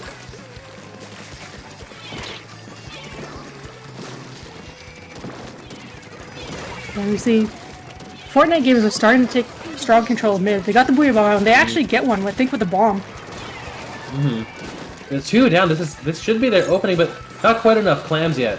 At least they can kind of try to mosey on toward the basket while the back fights clams. They still got strong control. They just need to be able to push Benthic Brigade back again if they want to get this push going. But all they need is a power and a single clam, and that's lead. Yeah. Oh. Two down on Benthic. Yeah, and the last are in this corner. Yeah, and Fortnite's sitting on 4 specials right now, so it should be pretty big. Oh. Bubble coming out. This looks like it'd be a really strong push from Fortnite gamers. The last two were out of position. They weren't able to rotate back fast enough to stop it, and now they're just got full control of that elbow. They had time to even shuttle clams from mid, and I don't see this push ending too soon. Yeah, they're all just able to dodge all the shots, and they do get one out, but one's going back in with a clam, and it gets it in. It's down to 6. Oh, the machine's off spawn, I think. Yeah. So, but amazing push with 1.5 minutes left to go. So the ball is kind of in Bendic's court. They got to make a play that somehow gets down to at least 5. Yeah, they've really got to start making it happen. They've got a little bit of time. They don't have to rush it, but they have to make a huge push. It looks like they're going for it. But that Booyah Bomb. Yeah. That's just another single clam push from Benthic. Yeah, really just not what you want. You don't want to take those kinds of trades when you're down by this much. And then Fortnite can kind of just play what they know best in mid, not make anything too, not do anything too rash. Yeah, they really don't even have to push into their spawn. They can just, as long as they play the scrappy game they've been playing in mid and just go trade for trade, they're at the advantage if they do that. And it looks like they even have 3 specials on look, so they should be able to defend pretty decently. Yeah. Well, they do go 2 down here, so they're gonna have to be a bit more careful if they want to make sure they maintain their lead. Again, as long as they hold this like left elbow area, I think they should be fine. But that chip strike is gonna kind of create a lot of space for them. Yeah. The Junior does trade, but like, yeah, they're not even gonna be able to get the ball in. And this Splash is trying to make something happen, but I'm not sure they'll be able to do more than just throw a single clam in again. Yeah, I don't. Oh, think we got they the T-Tech coming from behind, but the ball's gone. Yeah, I think they'll have to make a new one. Oh, they do have another one at least. Okay. Yeah. Oh, that Rush bought them a little bit more time, but no, it's just a shot left. You gotta for the stars here, no. Okay. Oh, pretty clean game from Fortnite gamers, I gotta say. Almost felt like at the end, Benthic Brigade was just funneling into Fortnite gamers, and they were able to take advantage of it, just picking them off as they tried to make a push happen.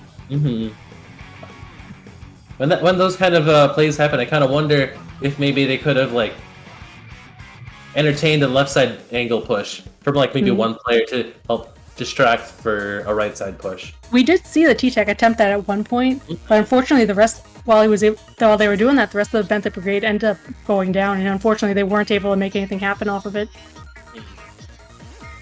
Super hard to make that call sometimes.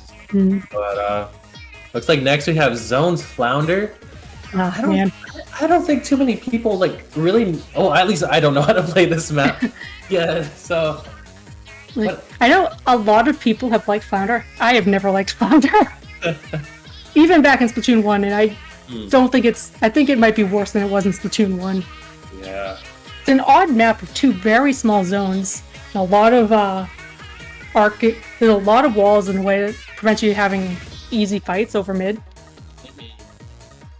And I think holds are super hard. Well, actually, once you get a wipe and you get top mid, it's kind of hard to break back in.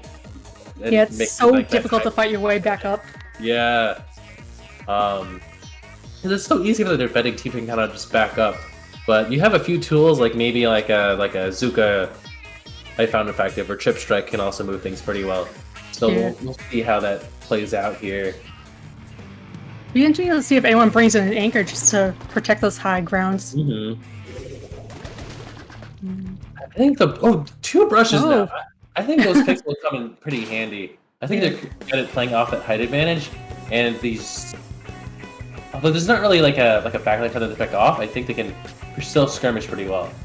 Yeah, they're both sticking with their anchorless comps, and it's going to let them be a bit more scrappy with their fights. It would be interesting to see if anyone tries to take those flanks off the wall to try and get any surprises picks on anyone. Like, we see the brush from Fortnite gamers coming from behind. And 2 go down from Benthic, actually, but no one's really have strong control. They still have the zone. They've got to paint it now. Yeah, it looks like Fortnite is going to start with having control all this top mid. I think you really need that a good special usage to break into the other side on this map. Yeah. And I was just saying, 2 actually go down from Fortnite gamers. The brush does go down with their Zipcaster, but it looks like, never mind, this brush is actually doing a lot of work, and they actually managed to hold on to the top mid. Health is kind of clean right now, I gotta say. Yeah. Well, I think you really have to like keep an eye on all of these walls too. There's so many possibilities for people to shark or just look for those quick picks if you're not aware. But we're starting to see some of the difficulty in breaking in, because you see people coming up the ramps or the walls, and the brush can just fire over them and just stop that push right in their tracks. That Zipcaster is actually going to get 3, I think, there. Yeah, it's just a shot left too. Super easy to pre-fire all of these options or walls, especially if you know that the other team has to make a move and go for zone. Yeah. And they just have such a strong hold right now. They're so far back. Oh, but as I said, someone does get from behind. There's 2 behind, actually, and they're going to try to at least stall things out there. I think that was a huge play from I think the shot flanked with that chip strike. Yeah, the shot came from behind and struck the zone, and it was able to pull the attention back for the rest of the team to get back into mid. Possibly a game-saving play right there. Yeah, and they don't have any penalty to go through at all, so they really have all the time in the world to try to get closer to this lead. Yeah, and Benthic is kind of playing this hold a lot more aggressively than Fortnite was. So we kind of see that punish coming in because of that, but yeah, and we got the It's strike still- coming out, just trying to stall people. It actually picks someone off. You don't see that often. oh, huge play! Hey, Tormy! And now it's starting to get a bit dangerous for Fortnite gamers. Yeah, just 15 points left on that timer. They do have the crab that might help them get back in. They are starting to get back into mid. And they're trading 1v1.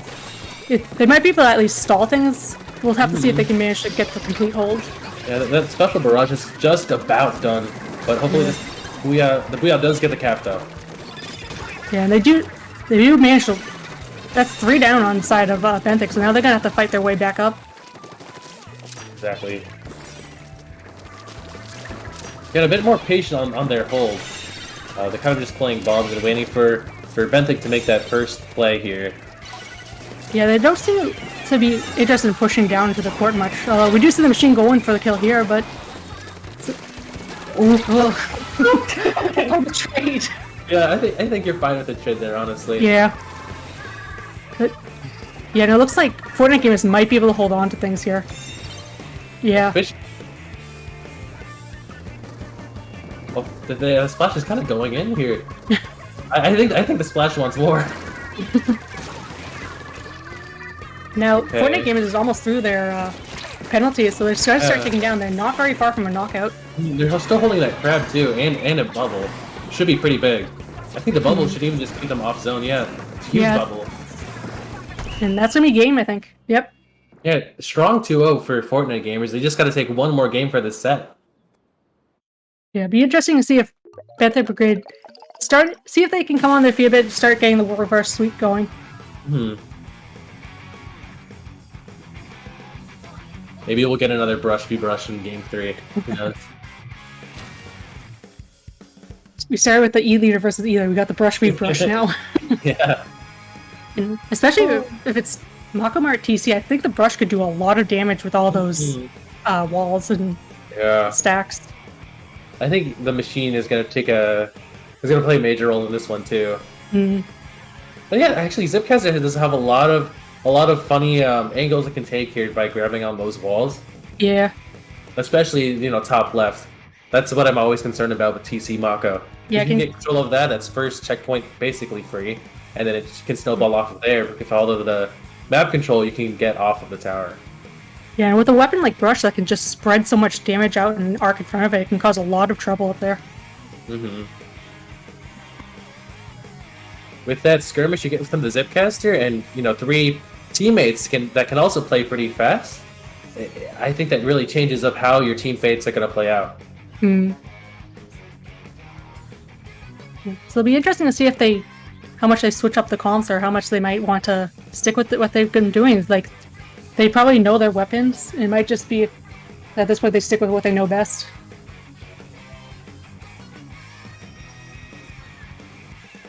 I don't remember what they had before the brush.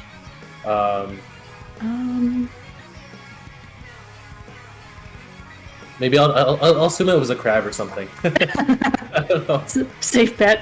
Yeah. It might have been another splash, but I don't remember off the top of my head. But we'll see what it is net this time. It's like Fortnite gamers are sticking with what they know. And they do swap back to a crab, it looks like that other brush. Okay. It's pretty much a mirror comp, it's just the trading out. Well, maybe not exactly, but I can't see what the weapons are. Oh, already we're super scrappy opening here. Oh, 3 down for Fort. oh, it's a white. Benthic might be 2 down, but they can start Yeah. this push, and their teams can easily come back in and help them. You might see the have tri-strike to coming out just to stall them. Yeah. I think that this first checkpoint's going to be nearly uncontested. Oh yeah. And again, this splash is down early, so this is going to just keep going. Oh. This is exactly the type of opening that Benthic wants here. For sure. Then there goes the machine too. The brush is over on the right, but they're just dropping in. The brush goes down too. They've got. This is my a gosh, different. another wipeout! Yeah. Benthick's really woken up in this game. What? 15 points left here. And Fortnite kind of has to scramble for the tower. Not sure if they can... Okay. They do get counter- So they have some time to breathe, get map, get special, and kind of contest however. Try to block Benthick from getting back in the mid, but... Yeah, push to 5 in the first minute is very intimidating. That is crazy. But again, I think with Knocko Mark, you never really know like how deep your push needs to be because it can always snowball into a knockout. Oh, for sure. It'll be interesting to see like how they play it, how defensive they play it, to see if just because they have a lot of options to stall them out. Exactly. This first checkpoint falls, but they still have to get through 2 more just to even get close to lead. I think Fortnite is probably out of special at this point. They didn't get too many picks off of it, but they did get like some points out of it. Yeah, we do see the brush going in with Zipcaster trying to cause some chaos, and they are getting people to look at them. Yeah, exactly. Almost getting through that second checkpoint, but I don't think they'll quite finish it out. Yeah. 2 down, 3 down going down for Fortnite gamers. And Benthick's just gonna roll back into mid, take control, and just stall out this game for them. Benthick is not gonna let go of this set easily. Not at all. We do see 1 going down. They do pop the... I feel like Fortnite gamers is actually popping a little bit early. They're just stopping it while the tower's in mid, just trying to get back in. They do get one with that crab. Oh. Ooh.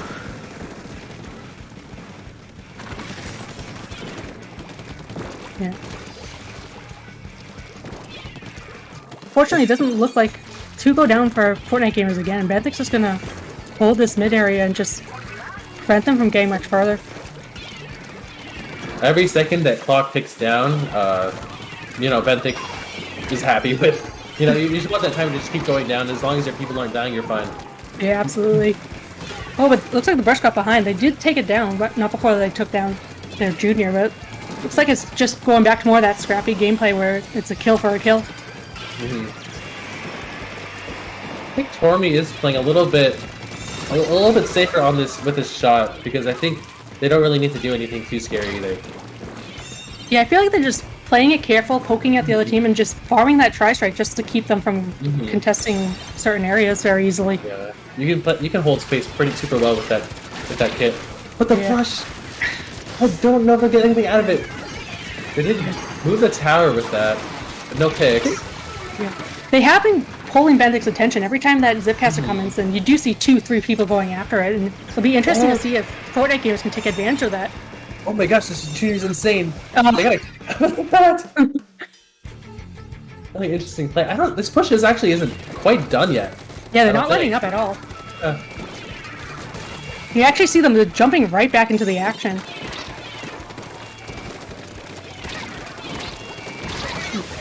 Ooh, yeah, this might... Just the machine left. Yeah. Yeah, just a minute left. And then and Benthick has mid control. It's gonna be hard for Fortnite to get back in here. Yeah, they've still got time to make one more push, but they really need to start getting control, and then it doesn't help if the brush goes down before you can start making your push. Ooh, this crab. Oh no. Just 2 left for Fortnite. 30 seconds. I'm not sure. They've got to make some sort of hero play soon. They still have time. But it's going to be hard for sure. It seems like Benthick's just not happy to leave tower mid. They're going to keep pushing it and make it that much harder for Fortnite gamers to get their lead back just to have that much more to go. As I say, it looks like they're starting to take control of mid, and they're starting their last push to try to see if they can get that lead. Yeah. Benthick is holding that ominous trip strike, which can force them off tower. If they can time it just right, it should be almost even a free retake, but if they can get the pick on the shot... Oh, they got 2 down, though. Oh, 3 down. Just a shot. So, they still got 2 checkpoints to go to, but this is the really big help for getting those points going. They gotta have this. Oh, the shot is on tower. The booyah bombs. This is crazy. Oh no. Oh my gosh. You know, So, it was such a strong push from Fortnite gamers. The end of it was just unfortunate that Benthick Brigade got such a huge lead right in the first minute of the game. during that overtime, it was so huge that that shot stayed alive with that special. Because if without that, you know, their presence is completely out of the board, and I think Fortnite takes it in overtime if that shot died.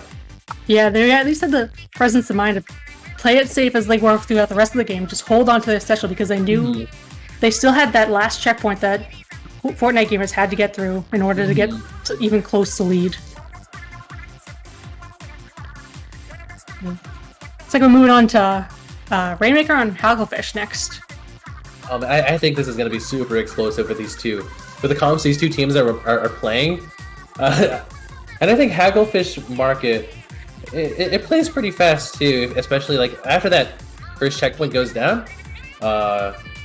You know, points can tick down super quick. Oh, for sure, especially if you can make that jump onto the other team's side. All it really takes is like a splash getting some triple or some double to completely change the game. Yeah, and I can see it being just as scrappy as the other games have been with their comps. They're just going for all aggro. And I think even without the backline, if there's no backline option on either team, I think the flanks become a lot more dangerous on Hagglefish. Because normally, you know, you can't. I think that left side flank, the backline can watch it pretty easily, but without a backline, I think it's pretty free. So yeah, if you have an anchor set up on the canopy, they can generally watch both sides to at least let their team know where the other team's moving. Yeah. But without that one member playing lookout, they really have to keep an eye on those angles. Ooh, a bucket. Double shot. It's interesting they decided to swap off the machine in favor of the bucket. I wonder if they're looking for the tri-strike pressure Maybe. more so. Spotlight's also nice here. And meanwhile, they actually Benthic actually got rid of the splash for a second spotter shot. Now we got both the vanilla and the Tetatech. Really strong opening here. They kind of forcing them back super, like all the way back to plat almost. Yeah, really pushing up hard. Benthic's getting an early opening just like they did last game. Huge. Really liking it. This shot has amazing survivability too. Oh, yeah, just I think. Oh, okay. I think the crowd was able to stop that, but Benthic Brigade just almost wiped the other team. They're able to regroup and. Or no, Benthic almost wiped. That's my bad.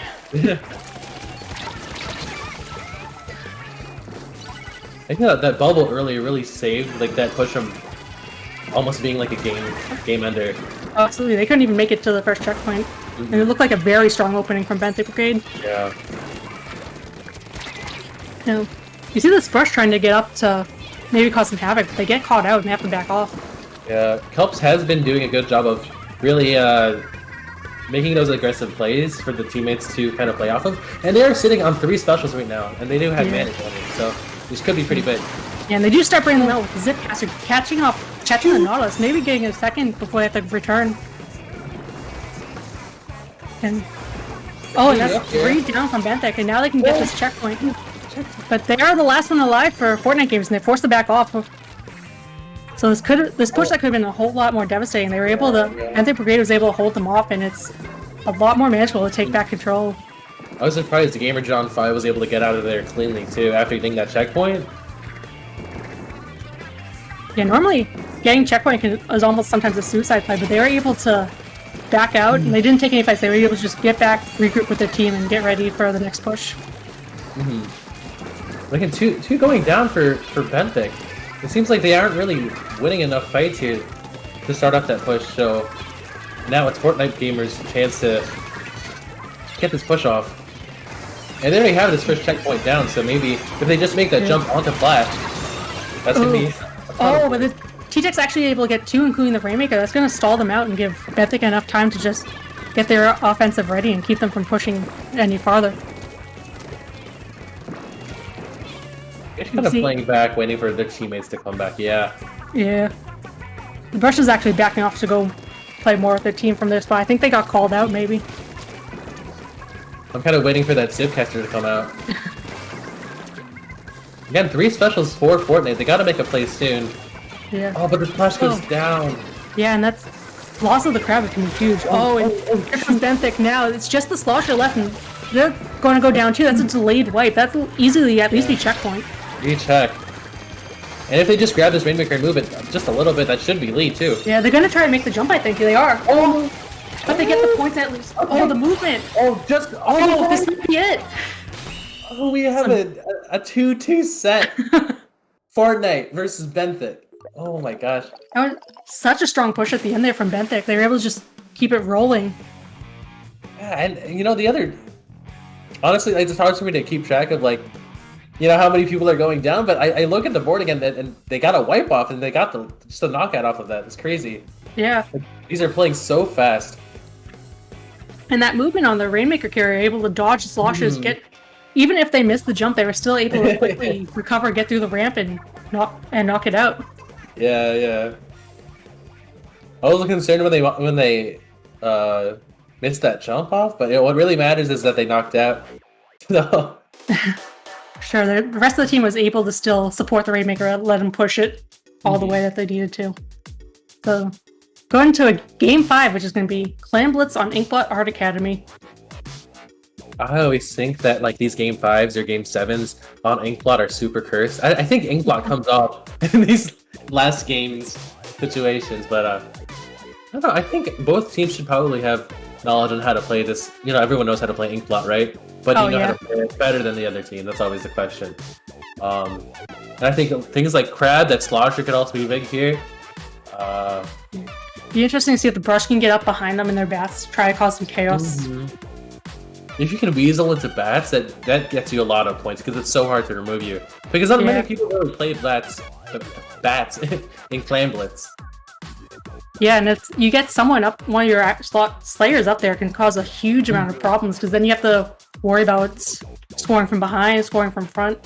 Exactly. So that's what separates, you know, those 20-point pushes to those 70-point pushes. Or yeah. Yeah, it's great to see Benthic is kind of catching up, figuring out what they want to do. Could get the reverse sweep here, but Fortnite gamers are still going to try to hold on to that last game.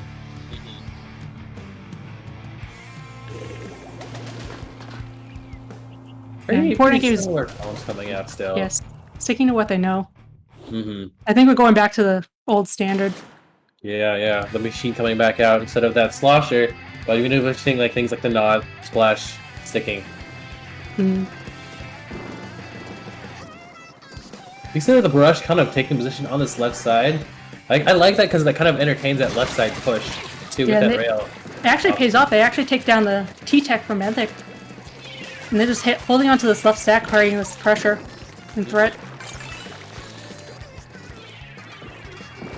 Helps has been doing a great job this set, just kind of keeping good aggro. Not too scrappy, but looking for these cleaner picks and staying alive.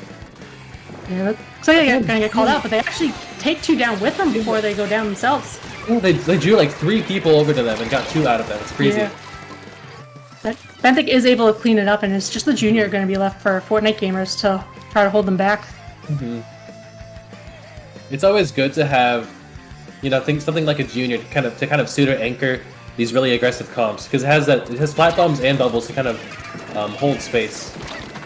Yeah, won't be doing a lot of fighting, but it's going to be a big enough threat that you can't just hold forward into it. But looks like Benthic is starting to get some momentum going. They're actually going to make the first score here. Oh, I think the splash has all the clams. I don't know if they'll be able to get the basket. Yeah, they were able to get another one in. They might be able to get a couple more if they can get close enough. I think so, yeah. Those few clams might be pretty big because I think they can maybe shuttle a few more from mid. And now with the crab setup, it's going to be really hard to displace them. But I don't think they have enough clams. I think the splash just has the last ones, and that's going to be the end of that push. But they do at least have their plat control, so I should buy them some time to at least get more clams from mid.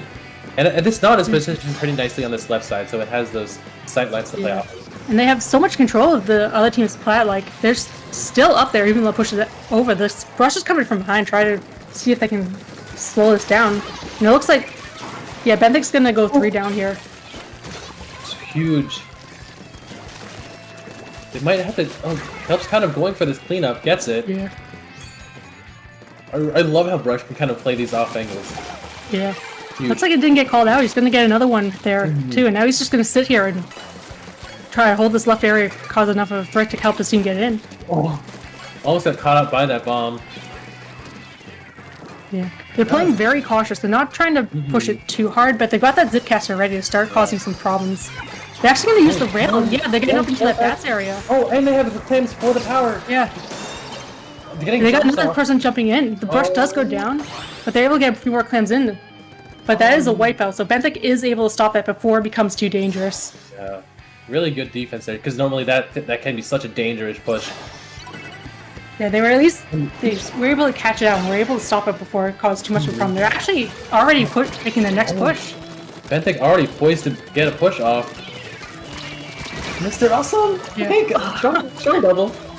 I'll take it. And it's still going, actually. They've still got stalling it out. They're I going don't to try to get that power plant. I'm not sure. They actually do make it. No, I was about to say, it's for me, lift that. Yeah. It's the end of the push, but it's a much stronger one than they started with, and that gives them a much more comfortable lead, although it's certainly not unsurmountable. And just a minute and a half left. See the crab out for Fortnite gamers trying to get some space and trying to at least hold control mid to make it easier to get them back onto their plat. The Snot's kind of hugging this ramp area, trying to keep them from running in with a push. I do think that Fortnite's defense has been pretty good. They're good at just taking mid and waiting for this clean pick. Oh, Oh, but two of them go down here. I don't know what, too, but maybe yeah, a I'm bomb. not sure. Yeah, and Oh, because they're just the open, they brush need left, and they're just going to have to back off, and it looks like Benthic's actually going to get another push out of that. Oh, and the bubble and Explosion's coming out. Down to Oh. 18. Okay, the wipe. They gotta get a lot out of that wipe. Get your Sure. plans, get mid, get your special. Yeah, but They don't with how need to long it took play that basket to come back down, they couldn't just score over as before the Benthic came back in. But they're all clumped up in this up here in bats, and we've got the crab up here causing problems. Really interesting crab here. I don't know. It doesn't really have like the sight lines it needs. Yeah. But oh, Oh, you really gotta be careful here. yeah. They don't have a pity yet either. They gotta make don't. a They're pity gonna- right now. I think they're just gonna Oh. go for it. Oh, they can't. Oh, Oh no! And that's it. That's their run. yeah. That's the reverse sweep from Benthic. Yeah, really nice comeback for Benthic. Yeah, absolutely. Those first two games seemed really dominant for Fortnite gamers, but then Benthic kind of just found their footing, and were able to bounce back and reverse sweep it.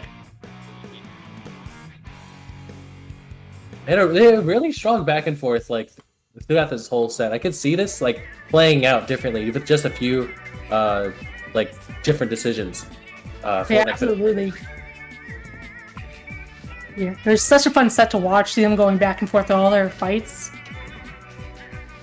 There's so many points where it's just one would go down from Benthic, but then one would go down for Fortnite gamers, and they'd just be trading kills back and forth until someone finally got that advantage. But yeah, I guess that is Fortnite's cool pro Fortnite gamers run for today. And Benthic's gonna move on to I believe semis. Yes, semis are next. Hmm.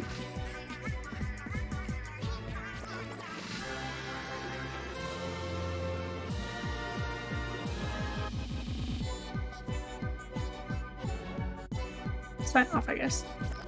So yeah, that's that'll be it for me and Avril. So, you want to let everyone know where they can find you? Oh yeah. Follow me on Twitter.com, Sirskit. And you can also follow me on Twitter.com at Avril the Teller. All right, and then we'll pass you all off to Falco Flyer and Matthew Meg are gonna commentate for semis and integrands. So thanks for having us.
Hello, everybody, and welcome back to Little Squid League 26. My name is Falco Flyer, and I am joined here with Matthew to bring you the semifinals and grand finals of our gold bracket. Matthew, how are you doing today? Been pretty good, Falco, and the Splatfest is on, and so is Little Squid League. We are about to spectate some of the best teams in this tournament that have made it super far and they deserve these spots. It's been a very, very intense gold bracket, and I'm really excited to see how these teams can really play out here. That's right. We have 4 teams remaining. Coming up, we will be seeing Wave Break versus Royal Succulents. Wave Break being a team who is Div 7 and Ludi, currently undefeated, while Royal Succulents Div 10 and undefeated in their Ludi groups. So we always love to see the Ludi teams playing. And once again, this will be a best-of-5 match, starting off with Clamblitz on Scorch Gorge. A map and mode I really enjoy, but man, it can be tricky with some of these flanks. It really can. Scorch is just one of those maps where it's really hard to get those flanks down. And Clamblitz, you're able to really get, if you're using a junior in this case, Scorch Gorge Clamblitz is a very good map because you're able to pop that bubble right under that basket. It gives you full cover.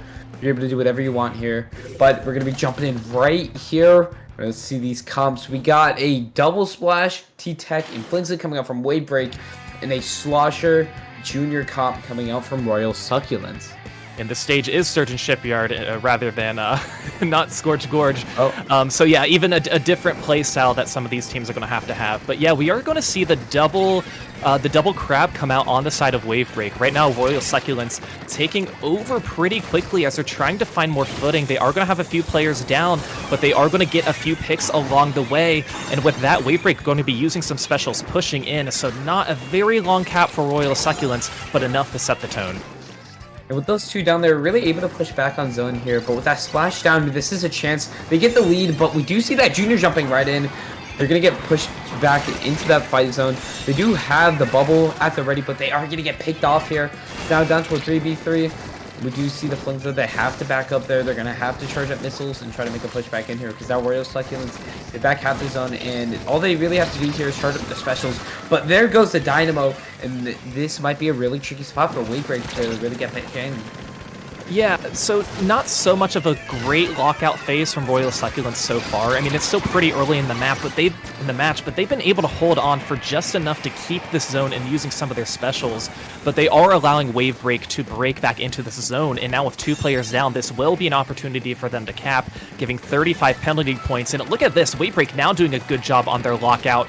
And we see here Shu taking the high route, trying to get some splats, doing a good job now dwindling some of their penalty points. So as long as they can get their specials going and not let this roller push up as the roller goes down, they might have enough to take the lead. But you see Butterfly on that Hydra, capping that zone. That's going to be the take for Royal Succulents. So the Tri-Strike is going to be coming out from Wave Break, trying to distance themselves there. But now they're 2 down, and they're going to have to back up here. And Royal Succulents, they're able to take back that zone, and they have that Booyah Bomb 4 defense. Looks like Wave Break is completely backed up now. But they do have 2 specials, and there comes the Tri-Strike, forcing them out completely. And they saw that Booyah Bomb off their force, but so Wave Break, they're trying to turn up their specials as well. They have their crab ready, and they're popping their Tri-Strike, but it's not going to do much. But their missiles are going to be coming in here, and we do see the Slosher having to back up for a second, but they're still able to keep control of that zone. Yeah, now we do see the roller trying to get a flank. They are going to get a pick on Royal Succulents, but now going to be in a struggle position going down. You know, I want to talk about these triple ink strikes that we had seen. They're really meant to displace some of these members rather than get the splats, and it seemed to be working out now for Royal Succulents as they got all the way down to 18. So that's definitely going to help them, and they still have a decent amount of map control in mid and a little bit on Wave Break side, but Wave Break now trying to find an opportunity where they can push in, but once again, with these triple ink strikes being used by both teams, it's going to be tricky. You really see triple ink strike, it's becoming a very dominant special in this set here. As now that Booyah Bomb is going to be coming in here, it's not going to be doing much as the Dynamo is going to be going down on the side of Wave Break. And we do see the T-Tech is forced to back up there and jump out as the Splashes are trying to keep control of the zone, but it looks like they can as 3 of the members of Royal Succulents are going to be pushing up. Yeah, and now with Royal Succulents in the zone but a few players down, it will be tricky because they haven't been able to find as much footing starting their lockout phase. They had that one push that got them down to 18, but they haven't been able to replicate that yet, which is why they still have so many penalty points. And now Wave Break getting rid of their penalty points while almost holding on to the zone. Let's see if Royal Succulents can take it over, and it looks like they do. So with a minute 20, Royal Succulents doing a better job with 2 players down and Batterfly using their special. Royal Succulents now gaining some more map control and gaining momentum over this match. And now they kind of have that map control. It's exactly what they really need. And the Dynamo, they're able to take over that spinner, and they're just able to get as many picks as they can to force them out here. And Wave Break, they don't have too much time here. And they're popping their specials. They pop the Tri-Strike. The Dynamo goes down here. But no, it's down to just the splash on the side of Wave Break. And they can't really do much here, and they're going to get picked off. And it looks like that's going to be the game for Royal Succulents.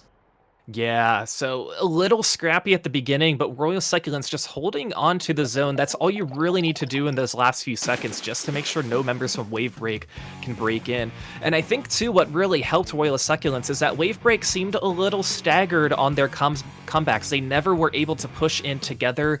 No opportunity for them to really coordinate their specials. So with that, Royal Succulents, they didn't need to push up to really lock out Wave Break, but they were just able to hold the zone and do what they needed to do to get the win. Very nice match, and we were able to see Royal Succulents. They were really able to just lock them out and use those defensive specials, which is what you really want to see here, especially in splat zones. And Wave Break, they just didn't have the specials that they needed. They didn't have that special coordination that they needed to really take back the zone. And even if they were able to get that early take onto the zone, Royal Succulents, they're able to use their specials to their advantage. They're able to get easy picks and then force themselves back in here. So Wave Break, they got to worry about making sure they have the right specials for pushes, and just make sure you have something, especially on defense, because if you're pushing in, you definitely want at least two specials to really push in here, and at least one for defense, because the other team can really push back in there fast if you aren't ready and you're not careful.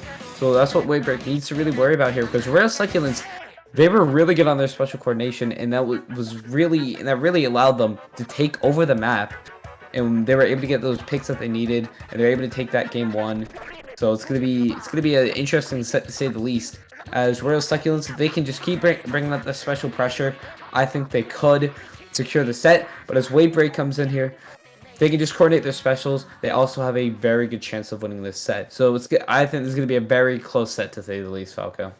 Yeah, and speaking of specials, what you were talking about before, moving on to the second one, Tower Control Museum d'Alfonsino, we saw quite a few triple ink strikes on game 1 with splat zones. I don't think we'll see that as much on Tower Control. We could be wrong. These players could have specific weapons that they pocket and just like better, but it was more triple ink strike than what we normally see. So we might see a more backline heavy type of comp with the second stage, maybe some more chargers too, like backline more booyah as well for the tower. So as these teams are now probably, I would assume, changing their weapons and just kind of regrouping. But overall, I do like the weapon choices from both teams, and it was enough back and forth that if you're Wave Break, you don't have to, I don't think, overthink what you are going to be doing, because you were hanging in right there. It's just that Royal Succulents had one pretty good lockout towards the middle of the match. Even as you were saying with the overthinking, sometimes if you overthink the situation too much, it's just not going to work out. Sometimes you literally just have to rush in there with the specials you have and hope that you can take the objective, and that's what they can really do here on Tower Control Museum. So it's going to be interesting to see what these two teams have, as it still can be a pretty close set here. And we do see a splat link coming up from the side of Royal Succulents, and that Hydra. The Wave Break has the splat link, I'm sorry, and Royal Succulents has the Hydra. Yeah, so we are going to see that Hydra with the Booyah. We are going to see the Tacticaler again. So Roller, not something you see very often in competitive Splatoon. We did see it in game 1. It is returning now. But again, with this map just kind of being a backline friendly map, similar to how a lot of these Splatoon 3 matches are, you really are going to rely on the Flingza with the missiles if you're Wave Break. You're going to rely on the Hydra from Royal Succulents. With that is a very quick wipeout. We didn't even see what really happened. Too busy talking about some of their weapons. But with that Wave Break able to quickly get on the tower, now they're approaching the first checkpoint. They should get past this with ease as the rest of the members move up there on plat, trying to take down some Royal Succulents members. Now with the Dynamo down, the Hydra really has to stay in a defensive position as the Sloshers in mid trying to take out that crab there. The Flingza comes in to support them, and now 2 down on the side of Royal Succulents, and they're able to get past the second checkpoint, and the pressure is on. And Royal Succulents, they don't have that much map control, so it's going to be really hard for them to come back here, as Shu's going to be coming in with that splash, trying to get them out of the way of that Junior, and the T-Tech getting challenged by that Junior. They're going to get forced out of there, but the Booyah Bomb is going to be forcing the Splatling out of there, and with 3 specials on the side of Royal Succulents, we can push them out here, but the Tri-Stack and the missiles coming in from Wave Break, and they're just trying to keep that pressure as the Hydra's going to be going down there, but they have all 3 of their specials, and it looks like Wave Break has been pushed back into mid. Yeah, if you're Wave Break, that actually was a better special than what you were anticipating. You know, you get that wipeout early on, you expect to get past that first checkpoint pretty easy. Getting all the way to 9 with having some of those specials thrown at them seemed very, very intimidating, but again, making it all the way to 9, all that much more impressive. And now we see Wave Break, they have control of mid, and now they are pushing back up.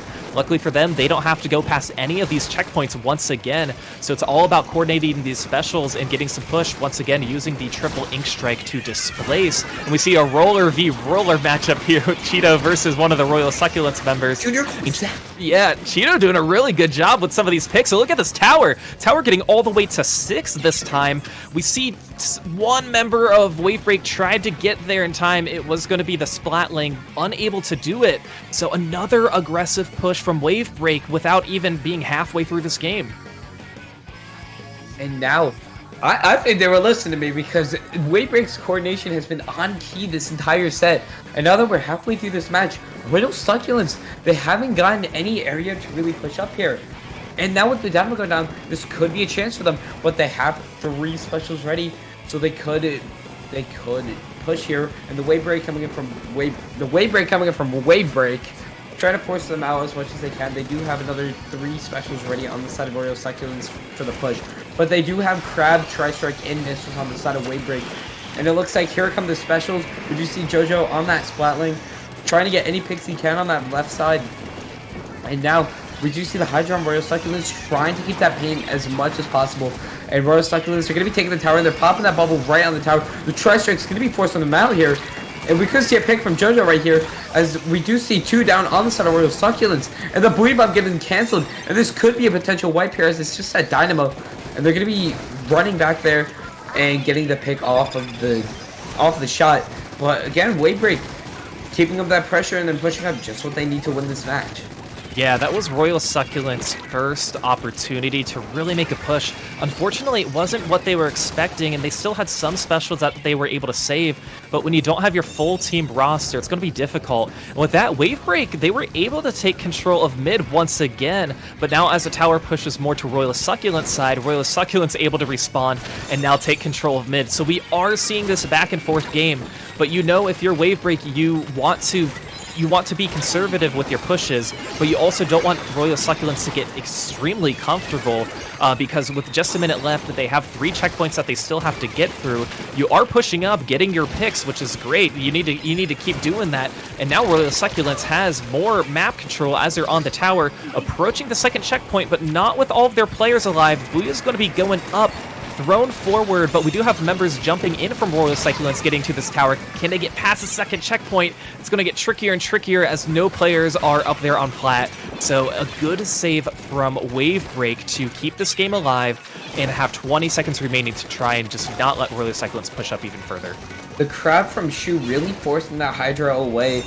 Really vital moment here, as in the last 10 seconds, Royal Succulents, they have to push now or it is over. And Wave Break, they have the Tri-Strike just in case, and they pop it and the missiles get popped, and that's going to be game. Wave Break tying it up 1-1. This is going to be interesting, as they were really able to push to back down to 9 really fast, and then another push just 20 seconds later, getting them down to 6. putting Royal Succulents in a very hard spot to come back from. And they were really able to use that as Wavebreak. They were able to use their specials wisely. And as you said before, conserving the specials, saving them, make sure you have enough to push and make sure you have enough to defend. It's very key moments that you need to understand if you really want to take this set here. And now it's tied up 1-1, so it's going to be interesting to see Rainmaker, Scorch Gorge. It's going to be definitely interesting to see how Wavebreak can really force themselves around this, because they could be running another Wavebreaker, which could help them. I don't even know at this point. Royal Succulents, I think Royal Succulents, both teams really have chances here. It's tied up, it's really even, but it really comes down to see who has that better coordination, who has the better special plays. That's what really matters.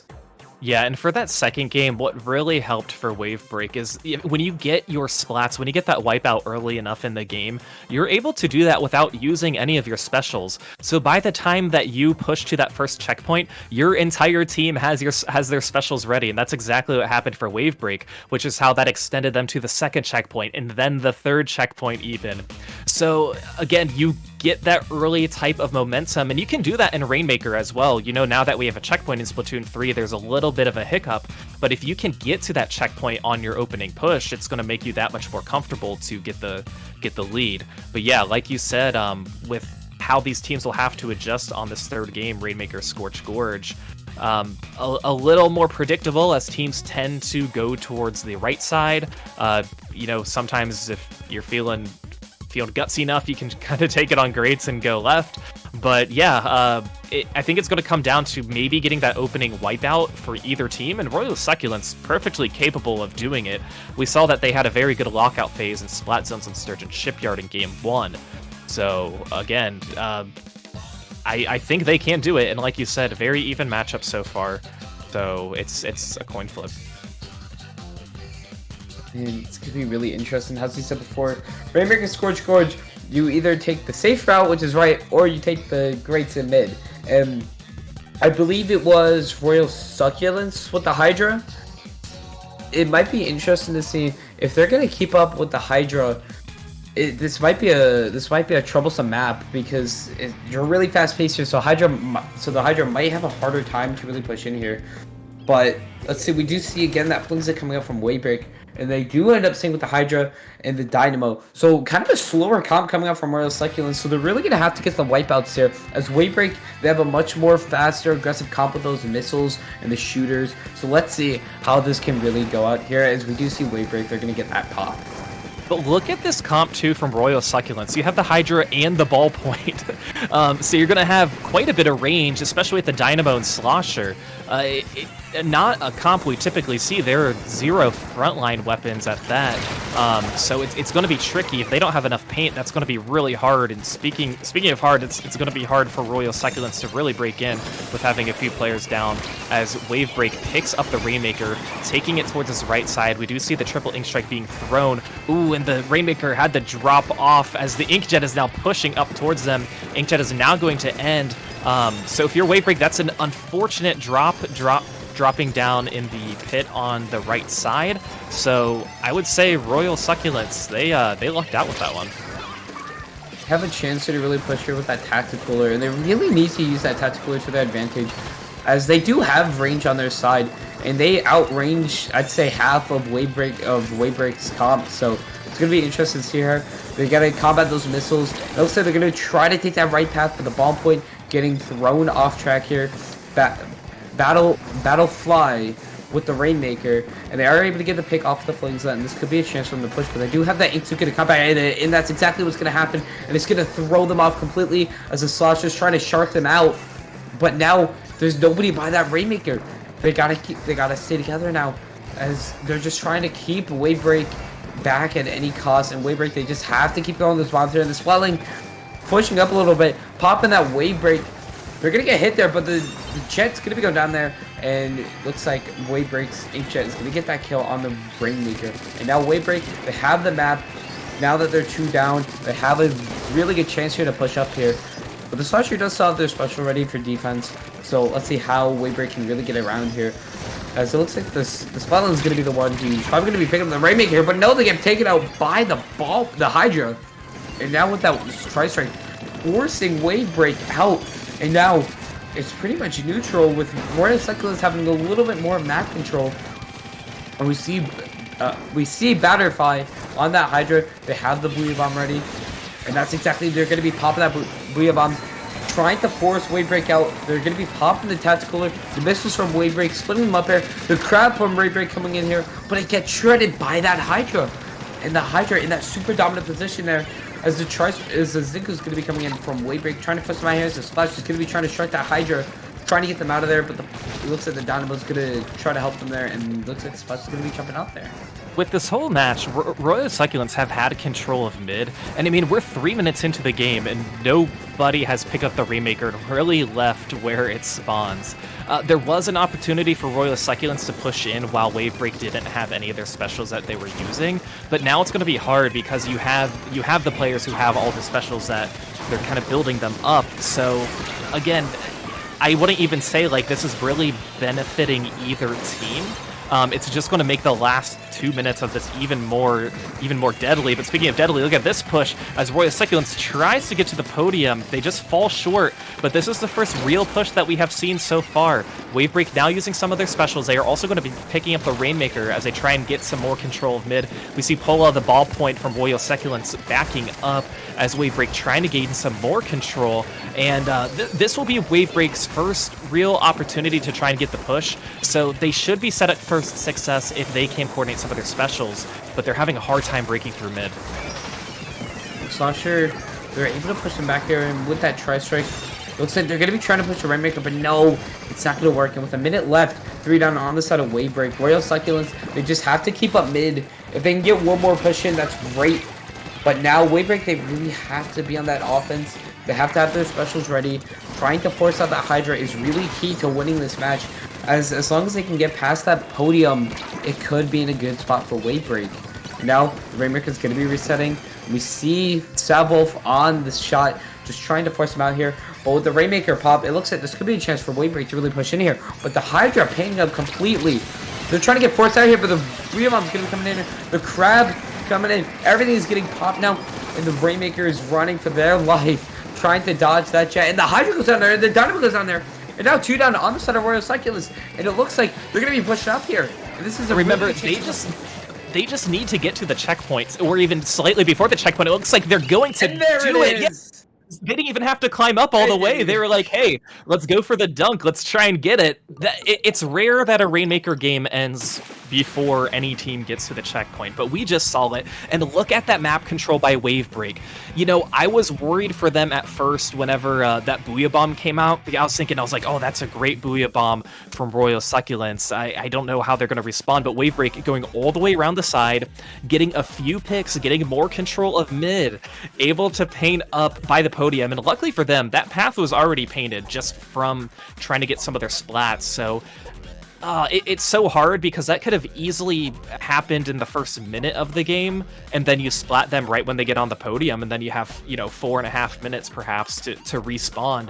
So that was definitely one of those games that you only needed the last 30 seconds to watch for any team to make a push. So a really good, and I'll say lucky win from Wave Break that it was such a stalemate, because you don't need to have a glorious victory at that.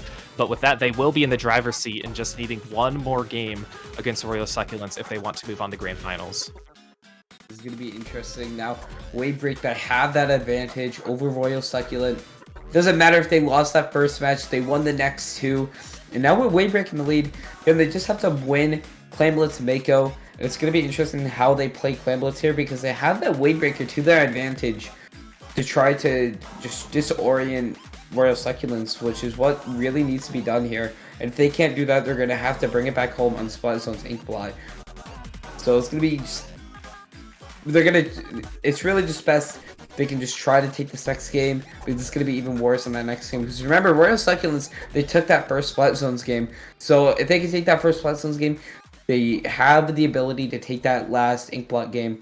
So Wave Break just got to finish it up now. Make sure to have that total turf, because even at the end of that Rainmaker match, they were really able to gain turf coverage, and the second that Hydra and Dynamo went down, they went in for it, and they were able to get that overtime lead. And I think that's what they noticed. The second the backline of Royal Succulents goes down, that back support is gone. They're really able to push in, and I think that's what really helped them on Tower Control Museum. They were able to take out the Hydra, which really gave them a big advantage. So now, Clan Blitz and Mako, let's see what they have. Let's see if Wavebreak can finish the set up now, or will Royal Succulents tied up and we will potentially see a game 5. Yeah, it looks like Royal Cyclants, they will be dropping their Hydra for the Junior to maybe get a little more paint and get the close 1v1 action. And I think, too, what's going to be key about this match is we haven't seen either team have a good flank to help support them. And Mako Claims is a good opportunity for that, because if you drop in front of the basket and you're trying to splat some of these players, you're not going to be able to get back around on your side as quickly as you would like. So I think the key to victory for both of these teams is trying to pull off that flank and who can do it first. But speaking of which, looks like Wavebreak able to get a good push first. They don't have any power claims formed quite yet, but they are able to score just as I say that. So Wavebreak pushing in. It was the Heavy who pushed in to score. 2 players down. I don't think there's going to be any follow-up claims. It doesn't look like the Junior or Splash are in a position, but they're at least setting the tone. But unfortunately for them, Royal Succulents quick to respond and getting some control of mid, as they are now gathering some claims and have 11 in total. And now with that ball point, they're going to get missed off there, so they're going to be forced off of their bots. And now they have the clam advantage. They pop the tacticaler. They could get a potentially pusher, and they get the pick off the Flinza, and this could help them really push in here. But no, the Dynamo gets picked off by the bomb. The suction bomb from that shot, they were able to pick him off. And Wavebreak, they have that crab to their advantage. So even if Royal Succulents pushes here, they have that crab on defense, and they have the Zuka, which is getting popped now. Forcing them off here, as the Dynamo's going to be going down there. They do have the jet ready for the ball flip, but now 2 down on the side of Royal Succulents. And now Wavebreak has that map control, as their Slosher is going to be going down there. And Wavebreak, they have that control. They just need to make a ball and push here, as Sav Wolf's just keeping up that constant pressure, passing clams to their teammates. And now another clam in the basket for Wavebreak, pushing it down to 70, but I don't think they're going to be able to get any more, as they are going to get pushed off there. But no, they do get a clam in, pushing it down to 67. And now Royal Succulents, they have map control. Wavebreak was really forced to move out there, and now they have that tacticaler to their advantage. They're going to be using that, as we do see a fight happening against, we have a 2v1 happening, and it looks like one of the players from Wavebreak, they're going to get taken out there, that Splatling. And we do see that Junior able to just slide in and break that basket open. And now Royal Succulents, they're getting their first push in here, as it looks like the ball point is going to be taken out there from that camp. And now on Royal Succulents, it's just that Junior left, and they're going to be jumping out there. And now it's pretty neutral, but Wavebreak, they still have that slight lead. And if they can get another push in now, I think they can really secure this match, as they just have 2 minutes left to defend. Yeah, and see, when that was a push for Wavebreak, when they scored, they needed to get more than just that power clam and individual clam in. And that was so hard, because now here's an opportunity for Wavebreak to really get the lead, and that's going to help them as well. So with their specials, they're not in a good position to do so, as members of Royal Succulents pushed up, but it's still enough to hold on to the lead. Again, not convincing at this point, because Royal Succulents, they get a power clam and are able to get some more claims on the field too. And it's hard. They have map control right now, as they're trying to take control of this right stack, but Wavebreak now trying to figure out what they can do with this power clam. It's a tough decision. Do we keep the power clam? Do we drop it? What should we do? But with a minute 20, you don't want to stress over it too much, as Royal Succulents still has some map control. Look at this flank from the ball point. They're going to be going up to Inkjet, getting a pick, so this is going to allow them to push up even further, especially with this triple Ink Strike too. Power claim now moving closer to the right stack, and they are able to score. They're able to get that push in, and now it looks like it's time for them to really push in, and they got the claims, and they just need one more for the lead, and there's the lead there. And with a minute left, Wavebreak pushing out Royal Succulents, and this could be a chance for them to, and this is going to be one of their last chances to really push in here and take the lead, which they can absolutely do with their only 10 penalty left. They have the claims to their advantage, as the Zuka's gonna get popped there, and they do get the pick, and it looks like this could be time for them to push in here, and this could be very good for them. Yeah, Wave Break has map control too. You have 30 seconds. You can be patient with this because one power clam plus one clam will get you, or just one power clam actually, will take the lead for you, getting you down to 48. So use some of these specials, push up together. They are using the crab. They do have the map control. They just don't want to stagger too much. And it looks like they might be getting set up for a jump. No, there actually is a clear path. So it looks like Wolf is trying to get there. Unfortunately, can't get there in time. Splatted by the ballpoint as two players are now down on Wave Break. This will be their last opportunity to score, but no, Royal Succulents able to hold on to it. A valiant effort there from Wave Break, but Royal Succulents defense just came out on top. Now tied up 2-2. This is going to be a tough spot for both teams. It's going to be a very close final match there. Wave Break, they almost had that push down, but the second they went 2 down, Royal Succulents, they pushed back up, and they were able to get the picks that they needed there. And with that last push securing it for Royal Succulents, all they had to do is play defense, and that's what really let them get that win there. And now, heading in, and now that's going to be pushing them to a Game 5. Yeah, so again, we've seen so much back and forth between these two games. The only one that seemed dominant, I'll say, is that second game, Tower Control Museum d'Alfonsino, with Wave Break getting that opening push. So, hey, we always love to see in Game 5, and actually, Matthew, I was talking to you about this before this set started. In the quarterfinals, 3 of the 4 games went all the way to a Game 5, and that's something we love to see, especially with how competitive this LSL tournament is. The most signups that we have ever had in LSL, I believe, and it's a great way to kick off the new year. So I'm so happy that we're going back, or we're going to a Game 5, and we will be going back to Splat Zones on Inkball Art Academy.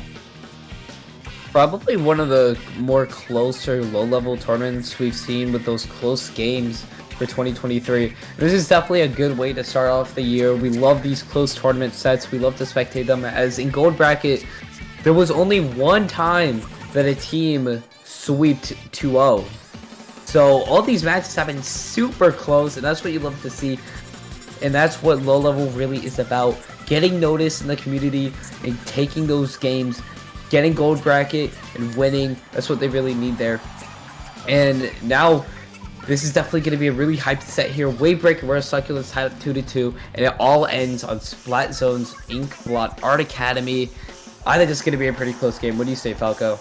Yeah, I gotta say the same, especially with how we saw that first game on Sturgeon Shipyard with no team really able to find their footing with the lockout, except for later on when Royal Succulents are able to get it. But the comps too will be, it'll be an interesting choice, and I think it'll be more important here than we had seen in any of these games. You know, it was good to good to drop the Hydra for the junior on the side of, I believe, Royal Succulents, even though well, it did work out for them, but it's going to be more important to have more map control. And again, with Inkblot Zones, if you're able to control that tower in mid, you will be good to go. So backline, you got to set up your backline. It's all about protecting your backline, especially in Splat Zones. So I would say this one will maybe go the whole 5 minutes, but I could be wrong. If one of these teams gets a wipeout and is able to have a good lockout phase, it could end quicker than we think. Now we're heading to this final game. I think it's going to go on for the full 5 minutes. I think this is going to be a super close game. And let's see if there's any comp changes, or are we going to see Wave Break run that super aggressive paint type comp there? And that's exactly what they're going for. They're going for that Splatland. They're going for the missiles. That's what they need there. And we do see it's a big swing? I believe that is a big swing. I can't tell. It's a little grainy for me. It's a big swing, isn't it? It's a big swing. And it's Junior. Yeah, we love to see the VAC too, and they are going to be bringing the junior, custom junior, and the Hydra too. So yeah, repping the big swig from Royal Succulents, able to get that first cap and not holding it for very long as Wave Break now using some of their specials. So again, we love to see the new weapons, especially in a Game 5. What better time to bring it out? What an amazing time in a Game 5, really close scenario. They're going to be popping this. They're going to be popping their back. But 3 down on the side of Wave Break and Royal Succulents taking control, which is 4 minutes and 15. Now they just have to keep on sharking their plat. That big swing can really shark, but just completely moving on to their plat now. T-Tech trying to get him out of there. The missiles coming in there, and they do get the pick off the Hydra. And this could be a chance. It looks like Wave Break. They're popping their specials, and it's time for them to push in. Yeah, the Hydra from Royal Succulents, I think they were on the tower for a little too long with the missiles coming out and then the heavy. So unfortunately, that didn't work out for them. But they had a lot of map control during their lockout. It was scattered. It was just like full of purple paint. But now, like you said, Wave Break able to break back in, giving 33 penalty points to Royal Succulents. It's looking better for them right now because this will be their first opportunity to see what they can do. They are going to lose the zone for a little bit. Don't have their lockout footing just yet. 2 players are now down to Royal Succulents as one of the Booyah Bombs going to go up, trying to displace a member of Wave Break. Not going to happen. And now we see one of them trying to flank. It was the Heavy. They are going to go down. Crab is now on the tower in mid, but displaced by this triple Ink Strike. So just a lot of specials being used. No, it looks like they could get it, but no, Wave Break is not letting them get that zone. And they're able to take it back there. 2 down on the side of Royal Succulents. They really gotta push back there, recharge all their specials, and get ready for another push here. As we do that, Splat Lane going completely aggro, getting rid of that Hydra. And then popping the Wave Breaker right on their plat. Royal Succulents, they don't have that much time there, as this roller is going to be going down again. And now, just with 10 remaining, we do see a flank. The Tri-Strike coming in here, trying to force them out here. The Hydra's trying to paint the zone. Everything's trying to paint. But it looks like, with that being said, Wave Break keeping up that paint, and they're going to be taking that set.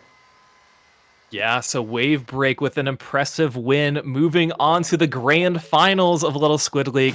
What better way to do it than winning a Game 5, especially against a good team like Royal Succulents. Congratulations to Royal Succulents, by the way. Div 10 team making it all the way to the semifinals. So a very, very impressive win.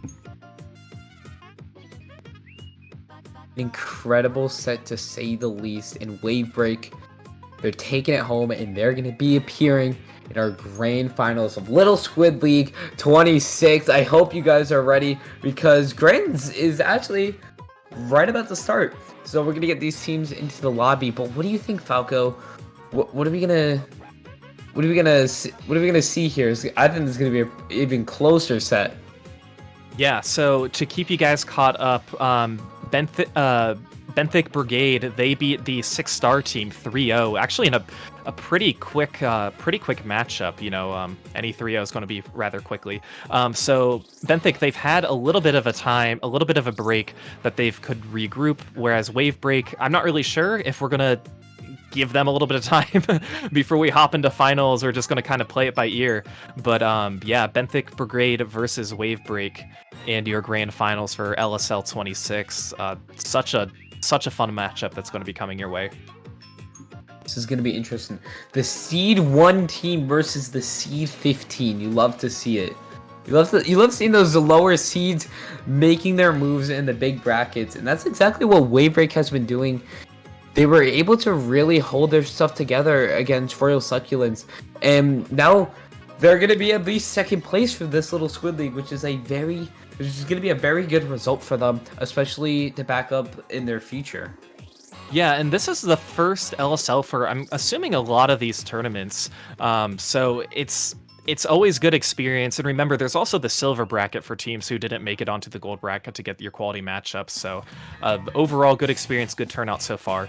But like we have on the screen, we will be seeing Wave Break versus Benthic Brigade. This is going to be a best of 7 with counter picks. So there's going to be more thought process going into this one with figuring out your counter picks, figuring out what you want to do. And we'll be starting off with Splat Zones on Museum Delfonsino. Gonna be interesting to see Splat Zones.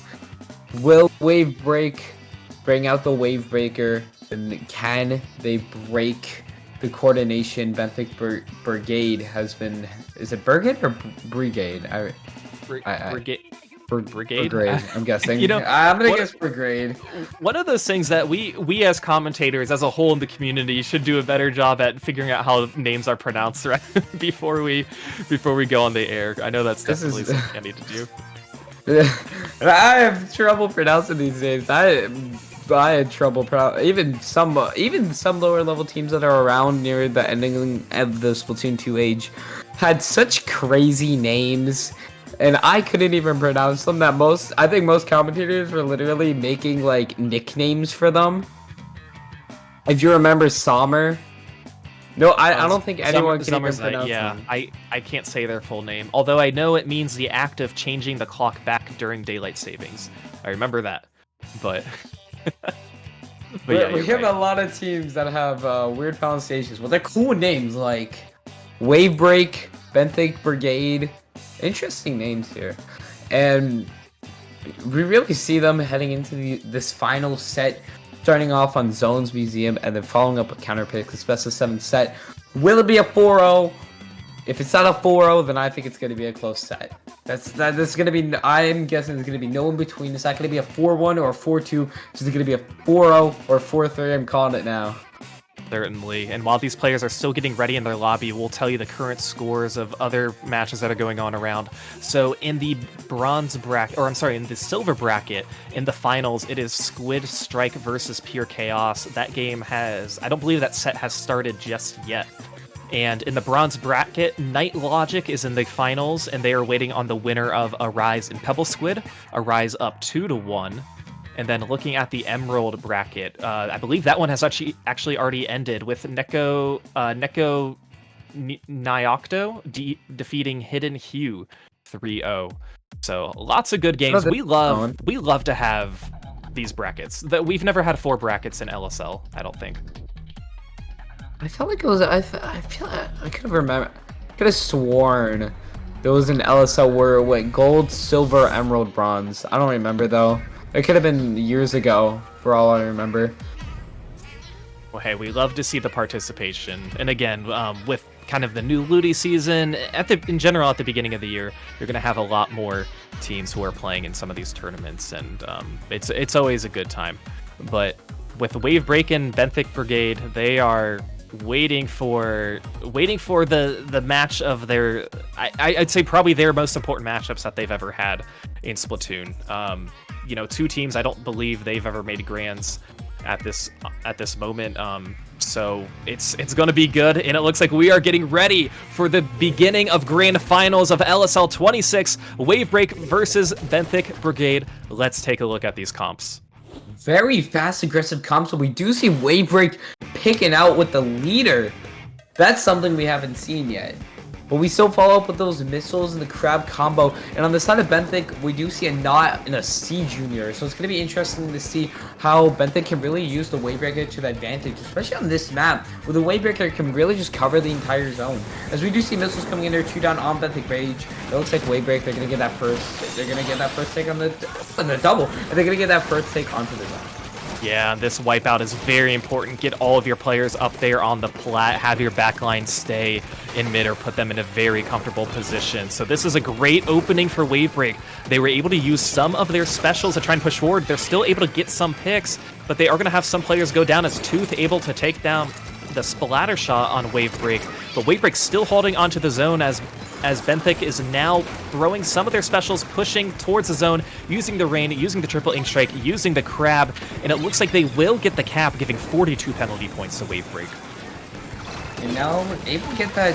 We do see Mr. Awesome on here taking out that leader and taking out that crab and just going on a killing spree with that triple, and Benthic Brigade taking it back. And we do see that T-Tech trying to take control over Wave Break's kind of plat area, making sure they don't have much room to work with.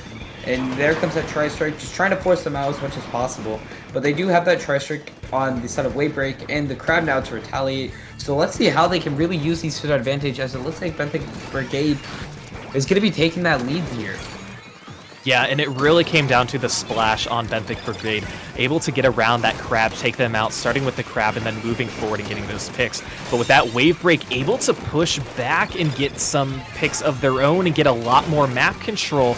So unfortunately for them, they don't have the lead. They have quite a bit of penalty points that they need to get through, but they are making the most of it as they are trying to get some of these splats. One of their members, a splatter shot, is going to go down, displacing more members. Cheetah's going to be jumping out to avoid some of these specials. Benthic able to cap once again, and now, again, this is where you play the careful game if you're Benthic, and they know that. They know the situation that they need to do.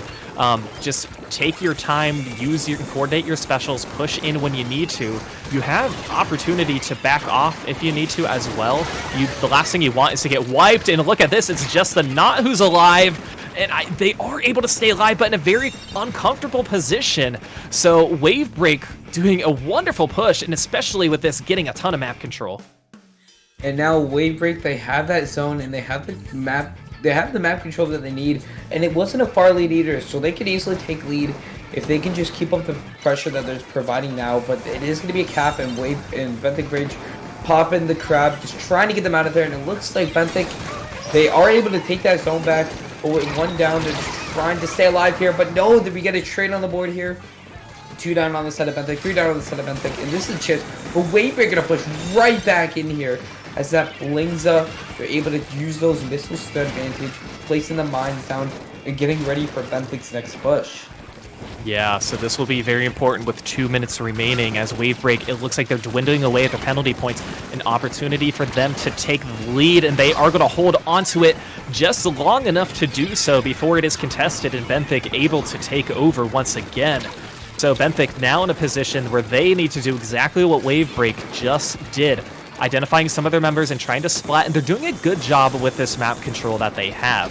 But with all these specials that are being used by Wave Break, it's going to be pretty tricky as we see Wave Break able to take more control. Is it going to be enough to cap this zone? I don't think so, but they do have a player advantage, able to do it.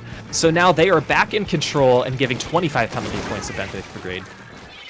And now they were able to get that lead here, but again, not a strong lead, but their penalty is almost out here. So this is really going to be huge for Wave Break as their penalty is over and they're able to really get those points online here.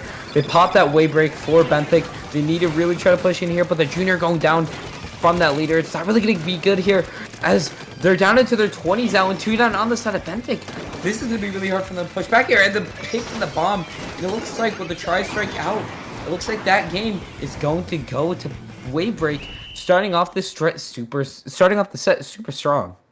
Yeah, Wave Break showing some dominance. You know, this was a much better lockout than what we had seen during Game 1 of the prior set. They did a good job during that last game in Inkbot Art Academy, but Wave Break showing that they don't need a break going in from semi to grands. They are still right in it, able to get that win and setting the tone for this grand finals. And now, Benthic, they do have that counter pick, but Wave Break really just able to push in, take control, and Wave Break, you can't, especially in the level, you can't really underestimate these teams, so there's no telling what you're going to be facing. And Wave Break, they're really showing them out here. The seed 15th team making it all the way to Grands and taking the first game of Grand Finals. Wave Break, a super strong team, and Benthic, they're going to have to really combat that here as they still have chances, as now they have that counter pick, and if they can win the counter pick, they're going to be tying up 1-1, and we know it's going to be a close set if that does happen. Yeah, and this is going to be very important, like you said. Anytime you have these counter picks, and of course this is the first time that we have seen it in Grands, and you know, these players, they talk about what they are specifically good at, which maps and modes they prefer. And if you're Benthic too, you have that opportunity to watch Wave Break because you finished your semis way early. You can choose the maps and modes that Wave Break potentially struggled with and use that towards your advantage. So it's not always the ones that you think is good for you that you're better at. It's more of what is the other team going to struggle with.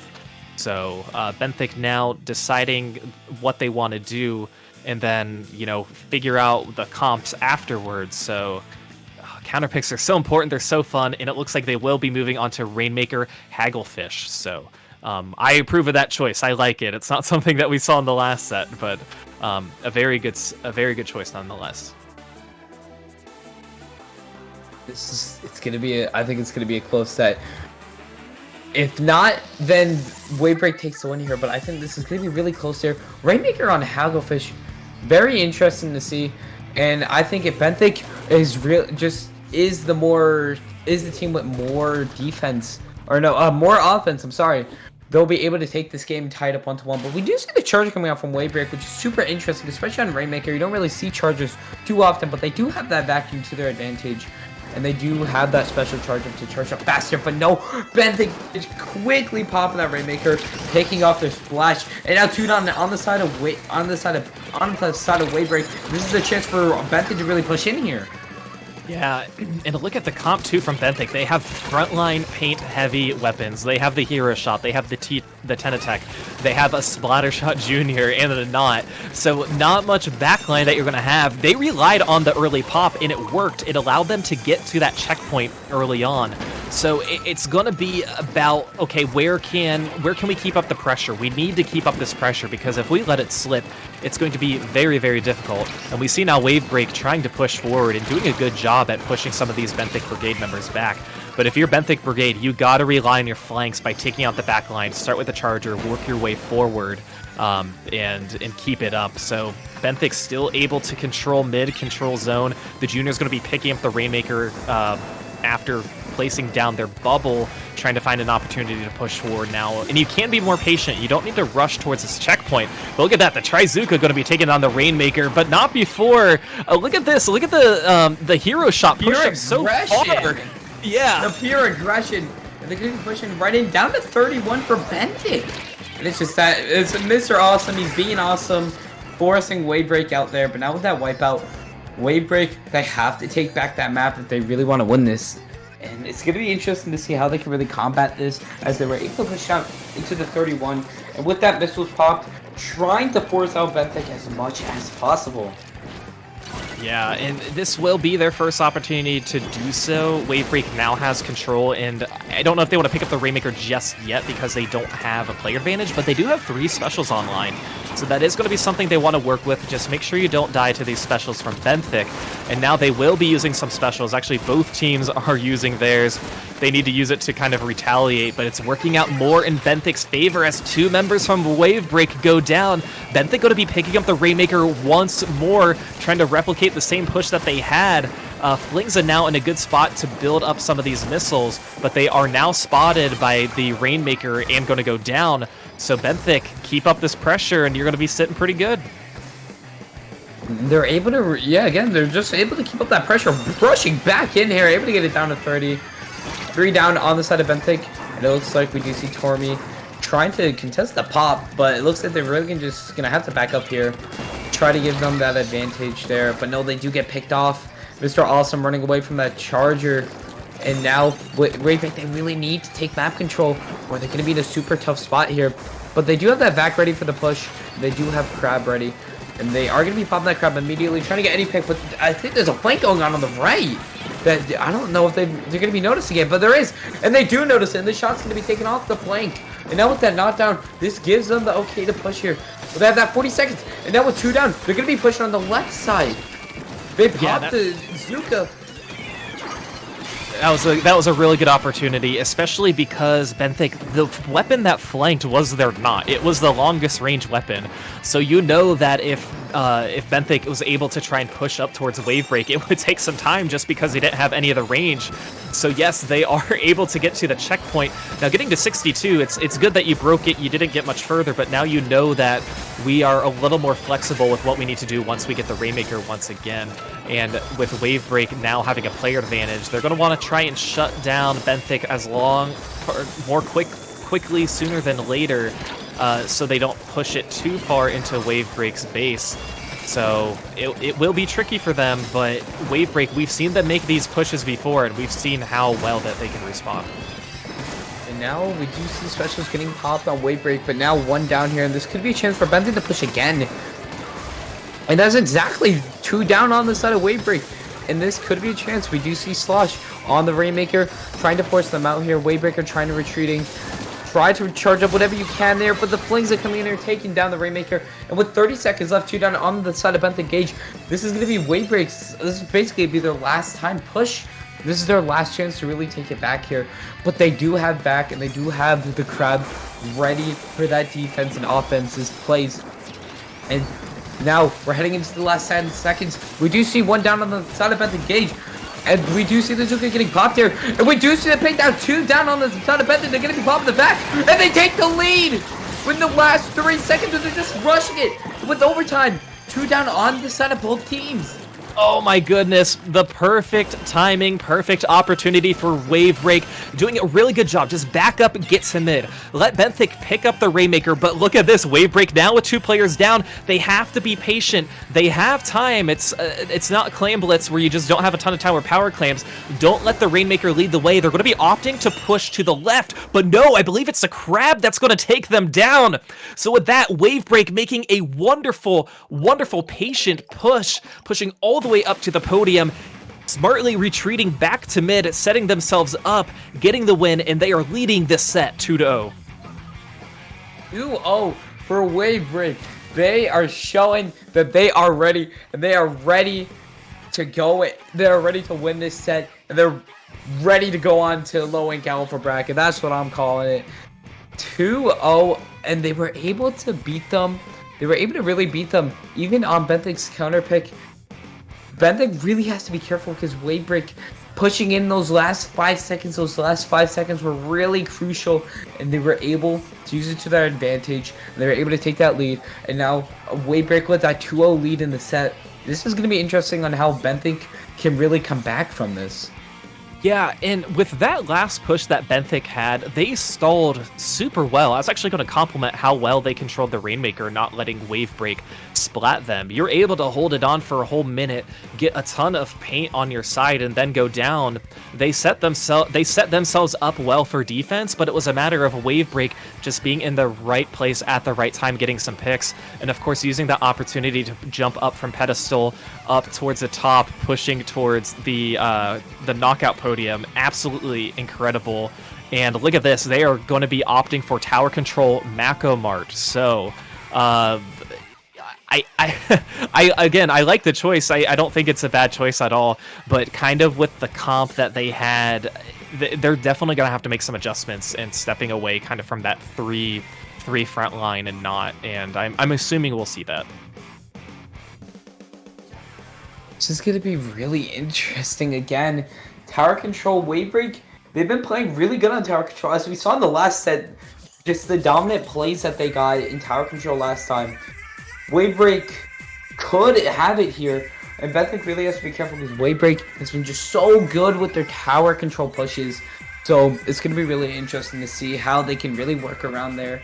As Wave Break, they're in a very good spot there, and heading right into this match.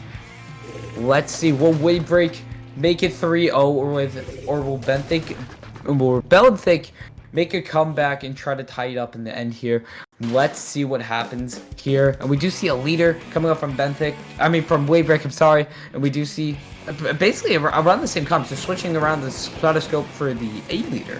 Yeah, and then Benthic is going to be opting for the Splash-O-Matic rather than the Hero Shot. So you are going to have more range there with the Crab that might benefit you. And with that, Wave Break using their specials pretty quickly, the Foil Flings are able to push out, and now the Crab is going to be out too. So Wave Break quickly going to be hopping on the tower with a player advantage. The Crab going to be getting a pick. Ooh, and they hopped off the tower, but they better get back on to try and get that checkpoint. You want to try and get that as soon as you can early on so you don't have to get there later. So Wave Break cooking up a storm to start off this third game, and look at this map control from them. Look at, again, yeah, they've been really dominant with map control too. They're able to really get those pushes because they have the map control that they need here. And we do see Tooth on the knot, pushing them back, and down to 57. They were able to get past that first checkpoint. Very good for Wave Break. And again, Tooth trying to paint up. They do have that coverage that they need here, as their splash on both sides go down here, down to a 3v3. And this could be a chance for them to push up here, but no, they are 2 down, and it looks like they're going to get forced to back up. Yeah, they are going to get forced to back up. You're right, and it is tricky when you're in that kind of situation. And now Wave Break able to use some of their specials too to push forward, as they're doing a good job. Like, they're just doing a very good job getting their picks, getting 3 down back to back to back, and now maintaining this map control so they can push it back a little further past this 57. That's going to set them up in even better position. And look at this, the Charger now taking the right stack, trying to take out some of these members. But nobody on the tower. Wavebreak hasn't been able to consistently keep the tower this whole time. So, but they are able to keep the map control and get the picks. It's just moving a little slower than what we expected. Now they're able to get past that checkpoint. 2 in the leader, the nav leader. Whoa, and another pick. Able to get another one before getting thrown out by Mr. Awesome. And now 2 down on the side of both teams. And now Benthic, they really have to get map control. And now we can really see Cheeto can really just charge up missiles and play it out to the slow game. That's what Wavebreak can really do here if they really want to stay win here, missiling off 3 of them. But they do have that tri-strike ready for combat. And now it's just really down to whatever team really gets this map control and what team can really take it home. Yeah, and this will be the first opportunity for Benthic Brigade to take this tower and make a push of their own. 2 players down now on Wavebreak, getting to that first checkpoint. They are going to quickly maybe get past this first checkpoint. No, I spoke too soon. With a few players, 3 players going down from Benthic Brigade, and the help of the Crab and the wonderful movement from the T-Tech, it is not going to happen. So, it was such a hard push for them, but Wavebreak able to hold on to it as they are going to be giving a little bit of the mid up, but that's fine. They're able to still keep control of this game. It's just all about now identifying where some of these flanks could be coming from and just making sure that you are one step ahead of your opponent.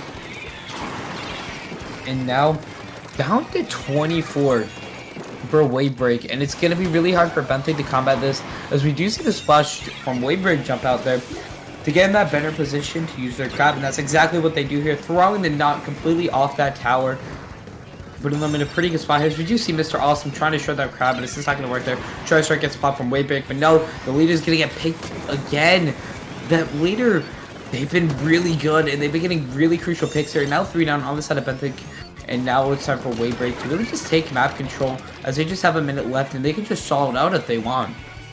Yeah, and that is a good position to be in. A minute, it's a little risky. You just want to be pretty conservative with how you're doing it. And they do have the map control that's going to benefit them. So Benthic Brigade, what they need to do now is just not stagger too much. And you don't want to go down one by one and have to stagger in. As long as you can keep this 4v4 and not really lose any of your members, it's going to be good. But they are going to be losing 2 of their members, 3 of their members. It's just going to be the T-Tech who's alive. Going to wisely just back up just a little bit, wait for their members to push in. But Wavebreak using their special, still showing some of this aggression and pushing this tower to make it that much harder for Benthic to try and respond. Now with just 20 seconds left, the tower resetting itself 2 down on the side of Benthic. And just as you said, it's going to be super hard for them to push back here. And with just 10 seconds left, the knot's going to be going down there. It looks like Wavebreak's just trying to push the tower as far as possible. But we do see some picks. Now down to a 2v2. But it looks like... No, it looks like Benthic's actually going to be taking that tower. They're trying to get that overtime. But no, it's not going to work. And Wavebreak 3-0. It all comes down to this last game. Yeah, Wavebreak putting themselves in a very good situation, being up 3-0, just needing one more win. It will be match point for them. And if you're Benthic, this is the 3rd time that you're doing a counter pick.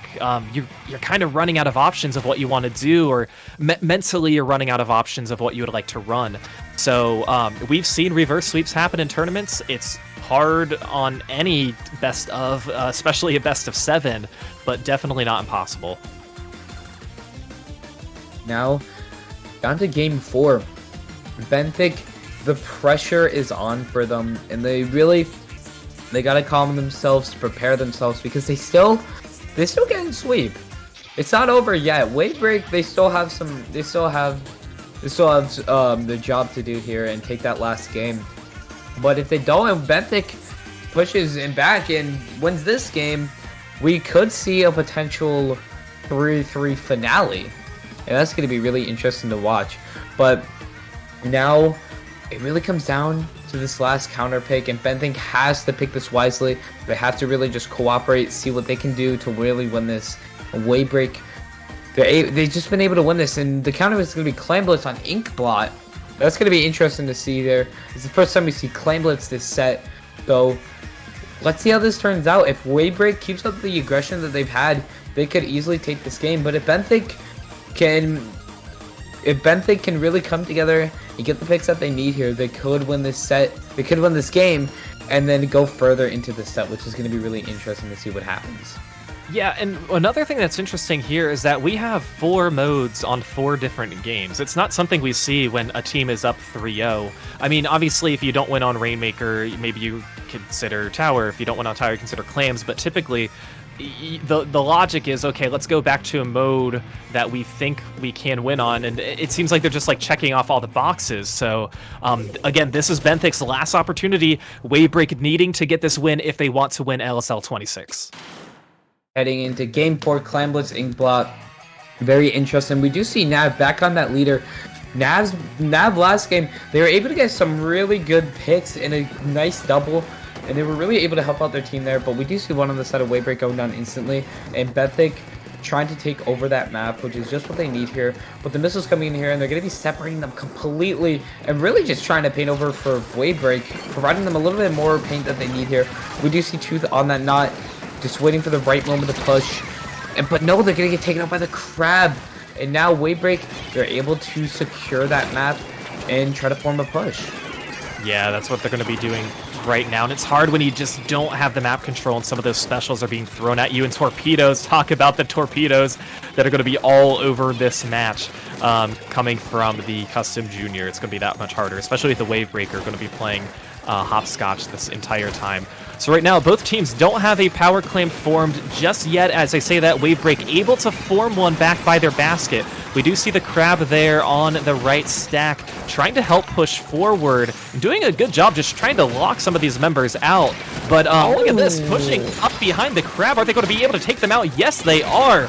So Mr. Awesome doing some awesome moves, getting some good picks, and between all of that, Benthic able to score. They only have one player alive who is by the left stack. Unfortunately, not going to be able to get there in time for any follow-up, but it was just such a cluster of just like specials and everything being used. I think that Clam just kind of like slipped in there.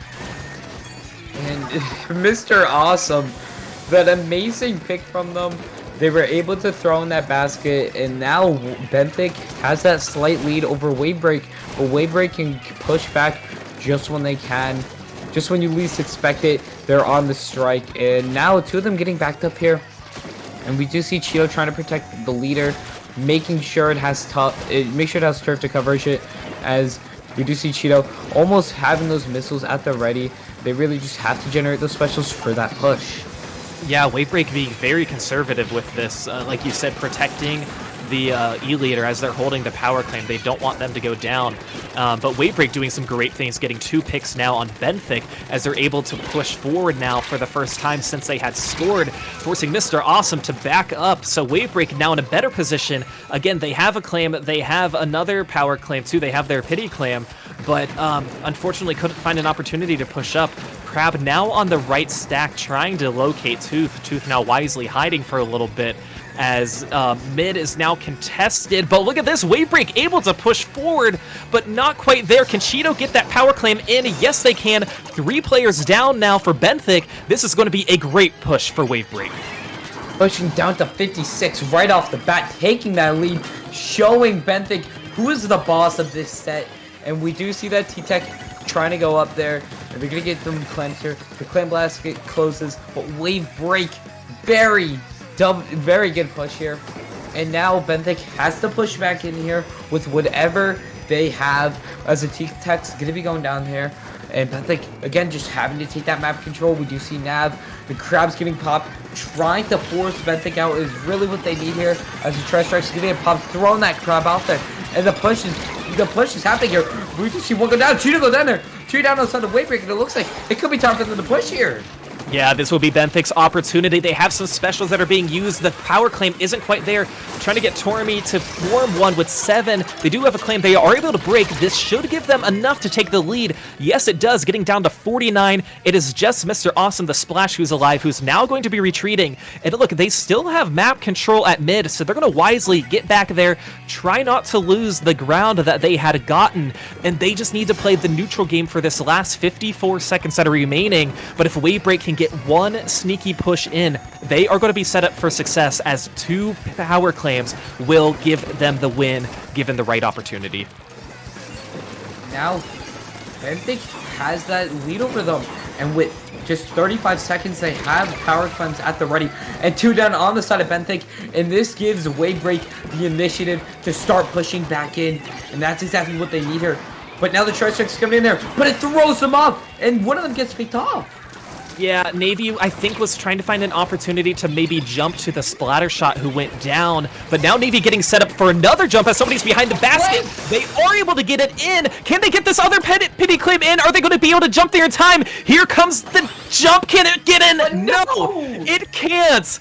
Oh, what a wonderful save by Benthic Brigade. The power claim was just shy of the basket. Benthic Brigade not letting Wave Break get this sweep. They are winning their first game of this set and staying alive as they are down 1-3. They are not going down without a fight, and that's what you like to see, especially in the grand final set. They said, we are not letting Wave Break 3-0, 4-0 us, and now it's 3-1, and now it's out to Wave Break's counter pick, but it's still going to be, Benthic is still in a tough spot here because now Wave Break, they can pick whatever they want here. Yeah, this is their first time doing a counter pick, and so what's tricky is they've won on Spot Zones, Rainmaker, and Tower Control at this point. So again, I don't know the specific rules of the LSL counter pick rules in particular, but generally speaking, if you win on a mode prior when there are counter picks, you can't choose it. So it's going to be interesting. And we'll kind of see what they're going to be able to do here. I don't know if they're going to be forced to play Clam Blitz since that's the only mode they lost. And I mean, if that's the case, Wave Break can just hang in there. They did a really good job in that game, just fell short literally in the last few seconds. So this could benefit Benthic Brigade if that's the case, where Wave Break is forced to play Clams for the rest of this if they want to get a win. But we'll just have to see. It all comes down now.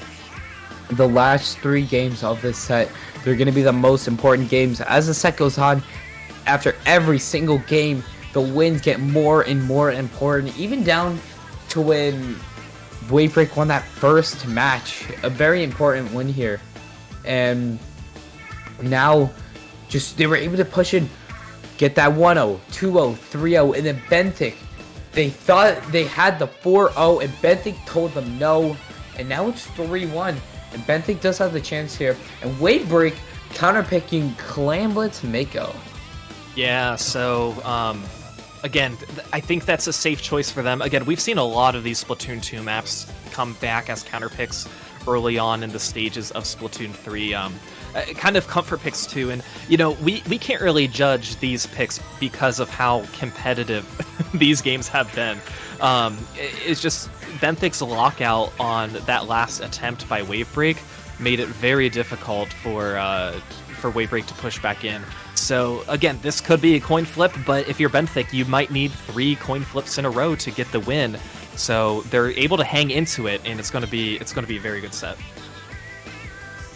And it all, again, it comes down to what happens right here. So let's see what they have to offer here. Grand Finals, let's go. Game number 5. It's tied up. It's not tied up. 3-1. Let's see. Will Wave Break take it home now, or will Benthic Brigade tell them no again? Yeah, and again, these are the comps that we have seen before, that we have talked about before. But yeah, just having the regular spot charger, no E later on the side of Wave Break, and the very aggressive comp from Benthic, and with the support of the C Junior is going to be a good choice. And with that, Wave Break able to push forward a little bit, but they aren't getting a ton of clams on their side. But look at this, Benthic able to. They're forced back towards their left side as they're able to get some picks. Look at that, 3 players already go down from Wave Break, I believe with the support of the Crab, as they're now going to be trying to manage their claim economy, form a power claim, and with that, they're going to be the first team to score, giving Wave Break a little bit of trouble. And now Mr. Awesome on that splash, able to get those picks, trying to find those clams, but it looks like they don't have any more to really throw into that basket. And now they're not going to be going down here in Wave Break. They have to push back in here if they want to take control. They pop the Crab. They're popping what they can.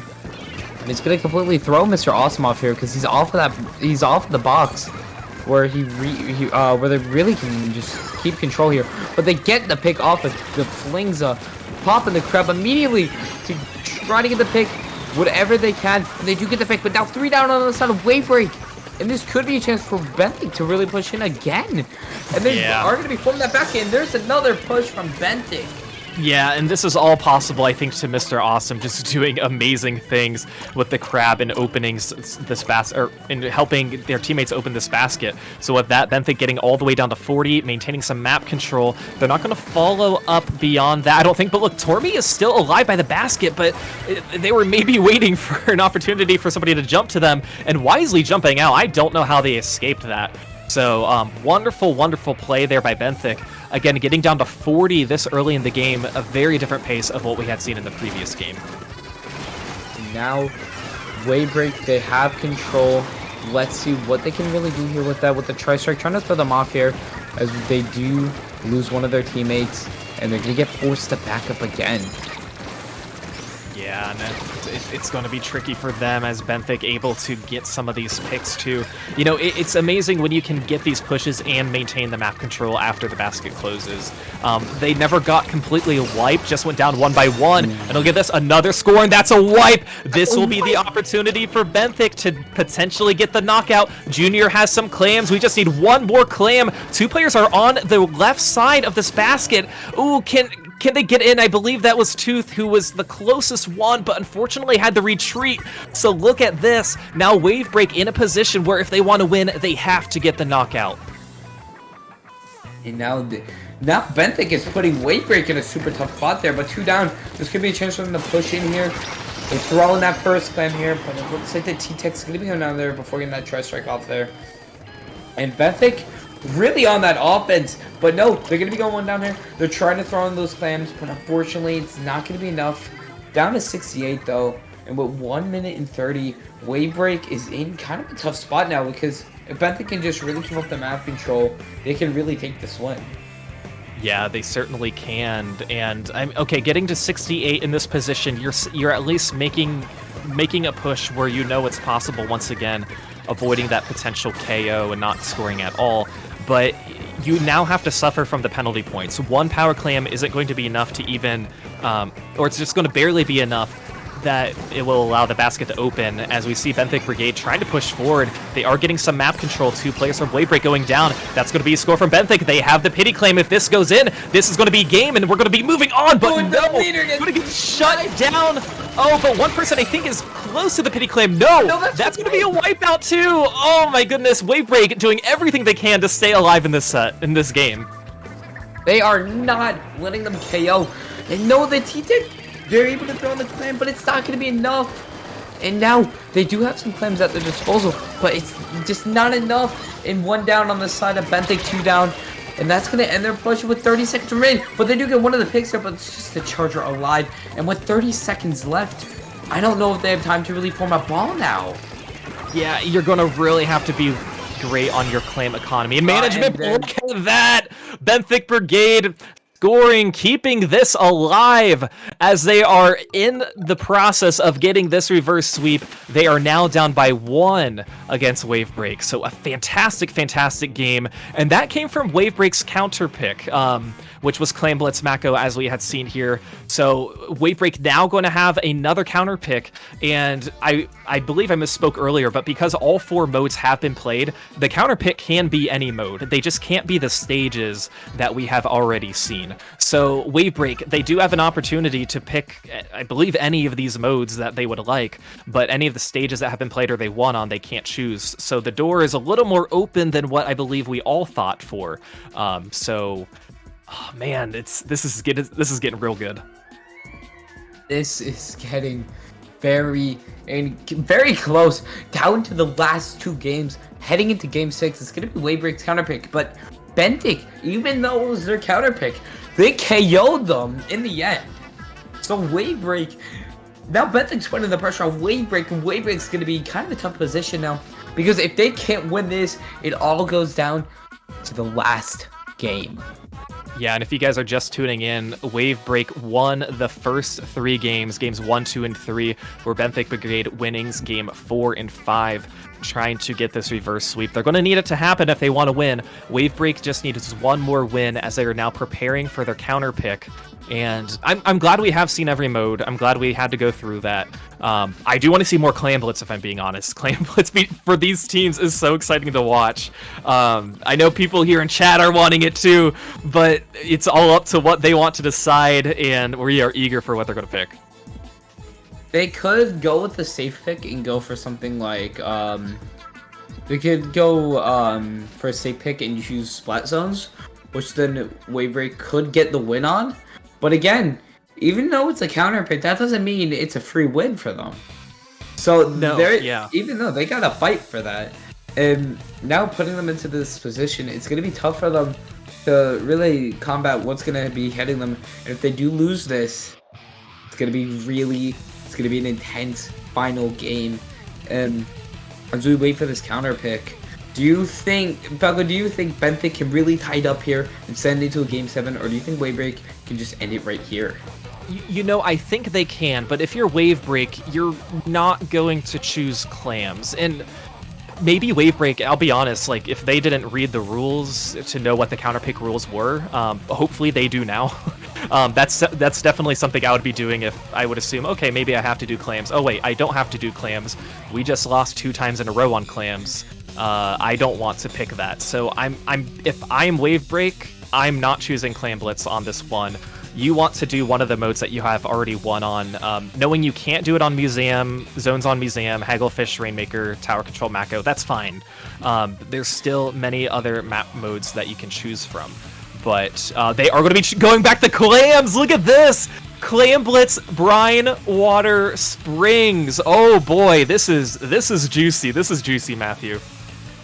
Can we get some hype in the chat for another Clam Blitz match? We are going hard with the Clam Blitz match, and it's gonna be a game of the month, of the year. It all comes down to this. This is Little Squid League numbers 26. This is one of the closest grand final sets we've seen currently in 2023. And it all comes down now to these last 2 games. The Clam Wars has started. Yeah, oh my gosh, especially on one of the smallest stages in this game. This is going to be a battle. We have seen how aggressive some of these backline players have been. We've seen the aggression from Benthic's splatter shots, their Splash-O-Matics, their splatter shot juniors. This is going to be really exciting. Going to be, I'd say, trickier for the Charger on Wave Break, but let's see. This could be the final one. Wave Break looking to put it away. Benthic hoping to get the win to keep this alive. Let's see. They do bring out the squeezer on the side of Benthic, so it's going to be interesting how they can use this to their advantage. And just the normal comm that we're seeing from Wave Break. But now, instead of a flings, it's a carbon. So that's going to be interesting to see what kind of flings they can really come up with the Spider-Man special. But already, right away, Navy getting that first pick there. Before the shots go down here, but they're getting the pick off Mr. Awesome, forcing Benthic back. 3 down, and it looks like that's going to be map control for Wave Break. Yeah, and if you're Wave Break, you need to capitalize on this and try and get that push right away just to get that basket open. You don't want what happened in the previous game where Benthic, once they were able to open the basket and score, they just had the ball rolling.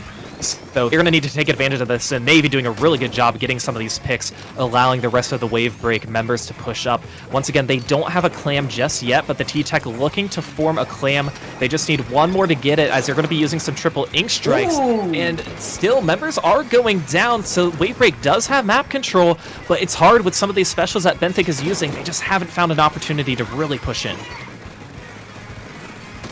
Yeah, we do see Mr. Awesome trying to get rid of that crab bear, but they're not going to let them really push in here. But 2 down on the side of Wave Break, and it looks like they're going to get forced out here as Navy. They might give Navy a little bit of a hard time here, trying to shark them.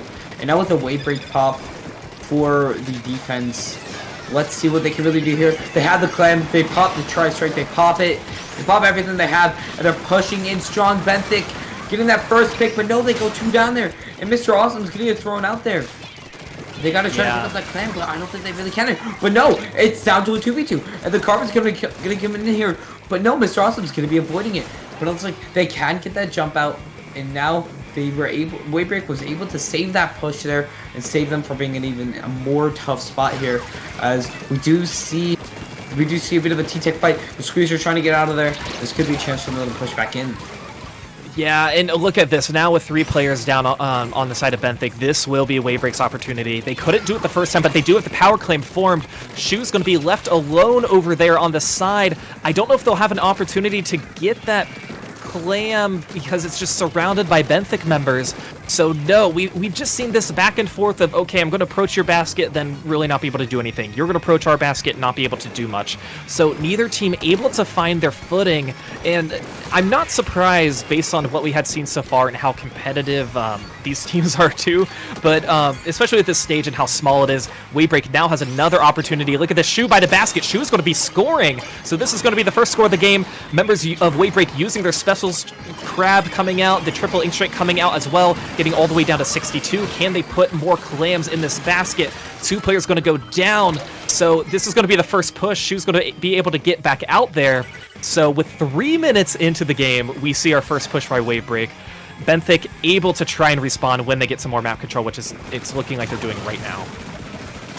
Oh, Benthic pushing right back in there, and they could get the lead here as no, Wavebreak wipes, and now Benthic pushing right up on their plat, painting them up completely as one of the members of Benthic trying to get clams there, and it looks like they are going to get that lead there, but the T-Tech getting thrown out there.